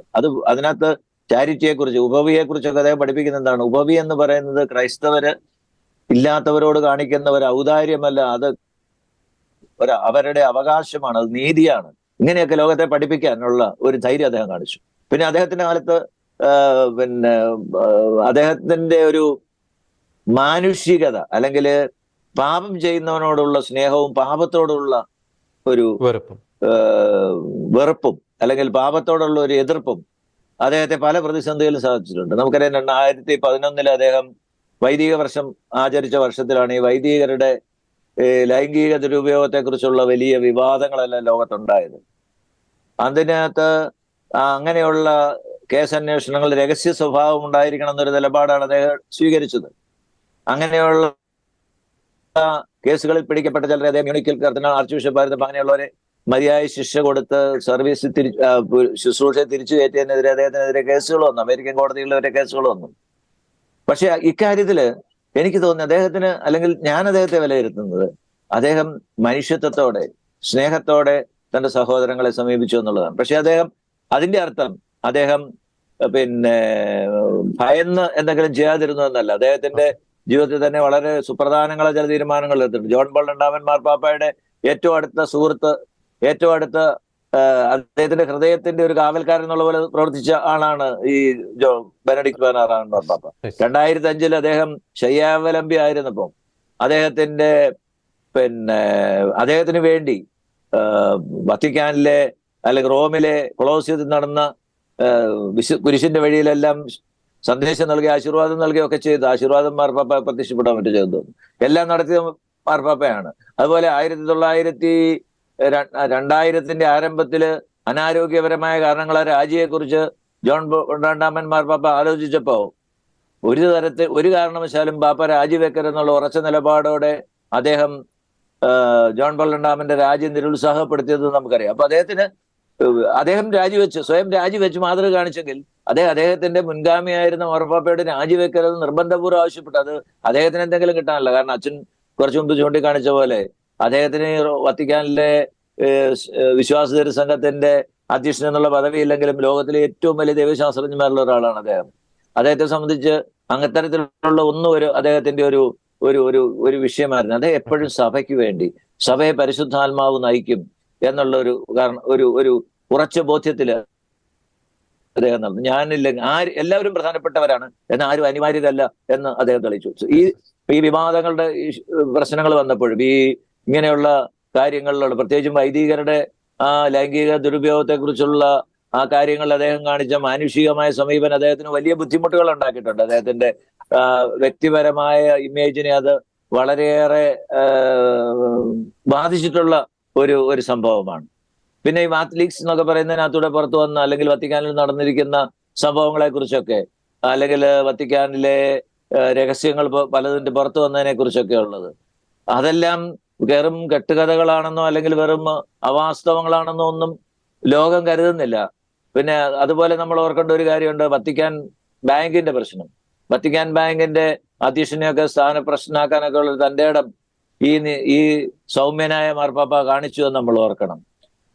അതുപോലെ നമുക്കറിയാം, ഒന്നാം ജോൺ പോൾ രണ്ടാമൻ മാർപ്പാപ്പയുടെ മരണത്തിന് വരെ കാരണമായത് ഈ വത്തിക്കാൻ ബാങ്കിന്റെ പ്രശ്നങ്ങളെ കുറിച്ചുള്ള അദ്ദേഹത്തിന്റെ ആഴത്തിലുള്ള ഉൾക്കാഴ്ചയായിരുന്നു എന്ന് പലരും പറയുന്നതാറുണ്ട്. അത് ആരും കൺഫേം ചെയ്തിരിക്കുന്നതല്ല, പക്ഷേ എങ്കിലും അങ്ങനെ പറഞ്ഞു കേട്ടിട്ടുണ്ട്. ഏതായാലും ഇത്തരം കാര്യങ്ങളിലൊക്കെ വളരെ ഉറച്ച നിലപാട് അദ്ദേഹം എടുത്തു. പക്ഷെ എപ്പോഴും ആരാണോ ഇതിന്റെ നൊമ്പരം പേറേണ്ടി വരുന്നത് അവരോട് വളരെ ഹൃദയാലുവായ ഒരു സമീപനം അദ്ദേഹം സ്വീകരിച്ചു. അതേപോലെ അദ്ദേഹം തിരുസഭയിൽ ആചരിച്ച വർഷങ്ങളെ കുറിച്ച് അതിന്റെയൊക്കെ ഒരു അനന്യത നമ്മൾ കാണുന്നത്. അദ്ദേഹം വർഷങ്ങൾ ആചരിച്ചത് പൗലോസിന്റെ വർഷത്തെ കുറിച്ചൊക്കെ ആർക്കെങ്കിലും ചിന്തിക്കാൻ പറ്റുന്നതാണോ? അല്ല, നമുക്ക് സാധാരണഗതിയിൽ നമ്മള് വിവേകാനന്ദത്തിന്റെ വർഷം അങ്ങനെയൊക്കെ നോക്കും. പിന്നെ അദ്ദേഹം വിശ്വാസ വർഷം ആചരിച്ചു. വിശ്വാസ വർഷത്തിന്റെ മധ്യത്തിലാണ് അദ്ദേഹം പ്രഖ്യാപിച്ച വിശ്വാസ വർഷത്തിന്റെ മധ്യത്തിലാണ് അദ്ദേഹം സ്ഥാനത്യാഗം ചെയ്യുന്നത്. ഞാൻ പോയാലും തിരുസഭയുടെ വിശ്വാസം അഭംഗുരം പരിശുദ്ധാത്മാവ് പാലിക്കും എന്ന് കാത്തു സൂക്ഷിക്കും എന്നുള്ള അദ്ദേഹത്തിന്റെ വിശ്വാസമായിരുന്നു. അദ്ദേഹം തയ്യാറാക്കിക്കൊണ്ടിരുന്ന ഒരു ചാക്രിക ലേഖനം, ആ ചാക്രിക ലേഖനം അവസാനം പൂർത്തിയാക്കിയ ഫ്രാൻസിസ് മാർപ്പാപ്പയാണ്. ഒരുപക്ഷെ തിരുസഭയുടെ ചരിത്രത്തിൽ 2 പാവമാര് ചേർന്നുള്ള ഒരു ചാക്രിക ലേഖനം ഒരു അപൂർവ സംഭവമായിരിക്കും. അത് ഫ്രാൻസിസ് പാപ്പയുടെ പേരിലാണ് വന്നിരിക്കുന്നെങ്കിൽ അദ്ദേഹം പറഞ്ഞിട്ടുണ്ട്, ഇത് ബെനഡിക്ട് 16 മാർപ്പാപ്പ തയ്യാറാക്കി, ഞാൻ കൂടിയെന്നേ ഉള്ളൂ എന്ന് പറഞ്ഞ് തീർത്തിരിക്കുന്നത്. ഇങ്ങനെ ഒത്തിരിയേറെ വ്യത്യസ്തതകളുള്ള, എന്നാൽ എന്നും വിളിച്ചവനോട് വിശ്വസ്ത പുലർത്തിയ, തന്നെ ഏൽപ്പിച്ചിരിക്കുന്ന അജഗണത്തെ സ്നേഹിച്ച്, അവരെ വികാരപരമായി സ്നേഹിച്ച, താൻ ആരോടുകൂടി എല്ലാം ശുശ്രൂഷ ചെയ്ത് അവരെ എല്ലാം സ്നേഹിച്ച അദ്ദേഹത്തിന്റെ ചേട്ടന്റെ മരണത്തിന്റെ ആ നിമിഷത്തിൽ അദ്ദേഹത്തിന് തീരെ വയ്യാതെ അദ്ദേഹം റോമിൽ കഴിയുന്ന കാലത്ത് ചേട്ടന് അസുഖം കൂടുതലായപ്പോൾ ചേട്ടൻ ജോർജ് അച്ഛനെ കുറിച്ച് വലിയ ആങ്സൈറ്റീസ് ഉണ്ടായിരുന്നു. അദ്ദേഹം പറഞ്ഞു, ഞാൻ മാർപ്പാപ്പ ആയില്ലായിരുന്നെങ്കിൽ ചിലപ്പോൾ എന്റെ ചേട്ടൻ കുറച്ചു കാലം കൂടെ ജീവിക്കുമായിരുന്നു, ചേട്ടൻ ഒരു കമ്പനി കൊടുക്കണം എന്നൊക്കെ. അദ്ദേഹം യാത്ര ചെയ്യാൻ ബുദ്ധിമുട്ടുണ്ടായിരുന്ന അദ്ദേഹം വളരെ പ്രത്യേക ക്രമീകരണങ്ങൾ വരുത്തി അദ്ദേഹം ജർമ്മനിയിൽ പോയി സഹോദരനെ കാണുകയൊക്കെ ചെയ്തു. ആ സഹോദരന്റെ ഗുണഗണങ്ങളെ കുറിച്ച് അദ്ദേഹം നടത്തിയ ഒരു പ്രസംഗം, അദ്ദേഹത്തിന്റെ ചരമ സംസ്കാര ചടങ്ങുകളിൽ അദ്ദേഹത്തിന്റെ പ്രസംഗം ടെലികാസ്റ്റ് ചെയ്തിരുന്നു. അതിനകത്ത് അദ്ദേഹം പറഞ്ഞിരിക്കുന്ന ഒരു സന്തോഷമുള്ള ഒരു വൈദികൻ വിളിയോട് വിശ്വസ്ത പുലർത്തിയ ഒരു വൈദികൻ എന്ന് എല്ലാ കാര്യങ്ങളിലും പ്രസന്നതയോടെ കാര്യങ്ങളെ കൈകൊണ്ട ഒരു വൈദികൻ. Okay. ഇങ്ങനെ ഒരു വൈദികൻ ഉണ്ടായിരിക്കേണ്ട ഗുണങ്ങൾ, അദ്ദേഹത്തിന്റെ ചേട്ടൻ അദ്ദേഹത്തെ എങ്ങനെ സ്വാധീനിച്ചു, ഇതൊന്നും പറയുന്നതിനൊന്നും ഒരു മടിയില്ലാത്ത പരിശുദ്ധ അമ്മയോടുള്ള അദ്ദേഹത്തിന്റെ ഭക്തി, അതാണ് ഈ ഫാത്തിമ. എനിക്ക് ആ ബെനഡിക്റ്റ് പാപ്പായെ കുറിച്ച് ഓർക്കുമ്പോൾ ഒരു സെന്റൻസോടെ പറഞ്ഞത് എനിക്ക് ഏറ്റവും കൂടുതൽ എന്റെ മനസ്സിനെ സ്പർശിക്കുന്ന ഒരു പ്രാർത്ഥനയുണ്ട്. അത് ബെനഡിക്റ്റ് പാപ്പ ഫാത്തിമ സന്ദർശിച്ചപ്പോഴാണ്. ഫാത്തിമ സന്ദർശിച്ചപ്പം നമുക്കറിയുന്നത് പോലെ ഫാത്തിമയിലെ മാതാവിന്റെ കിരീടത്തില് ജോൺ പോൾ രണ്ടാമൻ മാർപ്പാപ്പായെ വെടിവെച്ച ആ തോക്കിന്റെ ഉണ്ട, ഔദ്യോഗിൽ നിന്ന് പുറപ്പെട്ട ഉണ്ട അതിനകത്ത് വെച്ചിട്ടുണ്ട്. അമ്മയുടെ മുമ്പിൽ നിന്നുകൊണ്ട് ഈ മകൻ പ്രാർത്ഥിച്ചു, അമ്മേ, ഞങ്ങളുടെ സ്വപ്നങ്ങളുടെയും പ്രതീക്ഷകളുടെയും സ്വർണവും വെള്ളിയും മാത്രമല്ല, ഞങ്ങളുടെ സങ്കടങ്ങളുടെയും ആകുലതകളുടെയും വെടിയുണ്ടയും അമ്മയുടെ കിരീടത്തിൽ ഞങ്ങൾ സമർപ്പിച്ചിട്ടുണ്ടെന്ന് അമ്മയെ ഓർക്കണമേ എന്ന് നടത്തിയ ഒരു പ്രാർത്ഥന. അത് ഓർക്കുമ്പോൾ കണ്ണു നിറയാറുണ്ട്. ആ അമ്മയോടുള്ള സ്നേഹം, അമ്മയോടുള്ള ഭക്തി, അല്ലെങ്കിൽ അമ്മയ്ക്ക് സമർപ്പിച്ചിരിക്കുന്നതിനുള്ള ഭക്തി, ഇതെല്ലാം ഈ ബെനഡിക്റ്റ് പാപ്പായുടെ സവിശേഷമായ പ്രത്യേകത. തീർച്ചയായും ഞാൻ സമയപരിമിതി മൂലം ഇടപെടുകയാണ്. തീർച്ചയായും നമുക്ക് പറഞ്ഞാൽ തീരാത്ത അത്ര വ്യക്തി വൈഭവങ്ങൾ ബെനഡിക്റ്റ് 16 മാർപ്പാപ്പയ്ക്ക് ഉണ്ടായിരുന്നു. തീർച്ചയായും സത്യവിശ്വാസത്തിന്റെ ധീരനായ കാവൽക്കാരൻ, വിശ്വാസപരമായിട്ടുള്ള കാര്യങ്ങളിൽ നിലപാടുകളുടെ ഒരു രാജകുമാരൻ, സഭയിൽ തന്നെ ഒരു യുഗം തന്നെയാണ് അവസാനിച്ചത് ബെനഡിക്റ്റ് 16 മാർപ്പാപ്പയുടെ ദേഹവിയോഗത്തോടെ. ഒപ്പം തന്നെ നാം ചർച്ചയിൽ വളരെ പ്രസക്തമായി നാം പോയിന്റ് ഔട്ട് ചെയ്തൊരു കാര്യമുണ്ട്. വിശുദ്ധ ജോൺ പോൾ രണ്ടാമൻ മാർപ്പാപ്പയും ബെനഡിക്റ്റ് 16 മാർപ്പാപ്പയും തമ്മിലുണ്ടായിരുന്ന ആ ഒരു സൗഹൃദം എത്രത്തോളം സഭയ്ക്ക് ഗുണം ചെയ്തു എന്നതിനെ പറ്റി. ഒപ്പം തന്നെ ഏറ്റവും ലാസ്റ്റായി ശ്രീ ടി ദേവപ്രസാദ് പറഞ്ഞു, പരിശുദ്ധ അമ്മയോട് ബെനഡിക്റ്റ് 16 മാർപ്പാപ്പയ്ക്ക് ഉണ്ടായിരുന്ന അഗാധമായിട്ടുള്ള ആ ഒരു ഭക്തി. തീർച്ചയായും ബെനഡിക്റ്റ് 16 മാർപ്പാപ്പ കാണിച്ചു തന്ന ആ ഒരു ധീരമായിട്ടുള്ള നിലപാടുകൾ, വെള്ളം ചേർക്കാത്ത നിലപാടുകൾ, അത് സഭയെ ഇനിയും തുടർന്നും നയിക്കട്ടെ. സഭാ നൗക കൊടുങ്കാറ്റിൽ ആടി ഉലയുമ്പോഴും പ്രത്യേകിച്ച് വചനത്തിന്റെ അടിസ്ഥാനത്തിൽ, സഭാ പാരമ്പര്യങ്ങളുടെ അടിസ്ഥാനത്തിൽ ബെനഡിക്റ്റ് 16 കാണിച്ചു തന്ന ആ പ്രബോധനങ്ങൾ സഭയെ നയിക്കട്ടെ എന്ന് ആശംസിക്കുകയാണ്. ഏറ്റവും ഒടുവിൽ ചർച്ച അവസാനിക്കുമ്പോൾ ഒരിക്കൽ കൂടി ബെനഡിക്റ്റ് 16 മാർപ്പാപ്പയുടെ ഓർമ്മകൾക്ക് മുന്നിൽ ശിരസ് നമിക്കുകയാണ്. ഈ ചർച്ചയിൽ വളരെ സജീവമായി പങ്കെടുത്ത ഫാദർ ടോം ഒലിക്കരോട്, ഒപ്പം തന്നെ ഫാദർ ഡോക്ടർ അരുൺ കലമറ്റത്തിൽ, ഒപ്പം ശ്രീ ടി ദേവപ്രസാദ്, 3 പേർക്കും നന്ദി.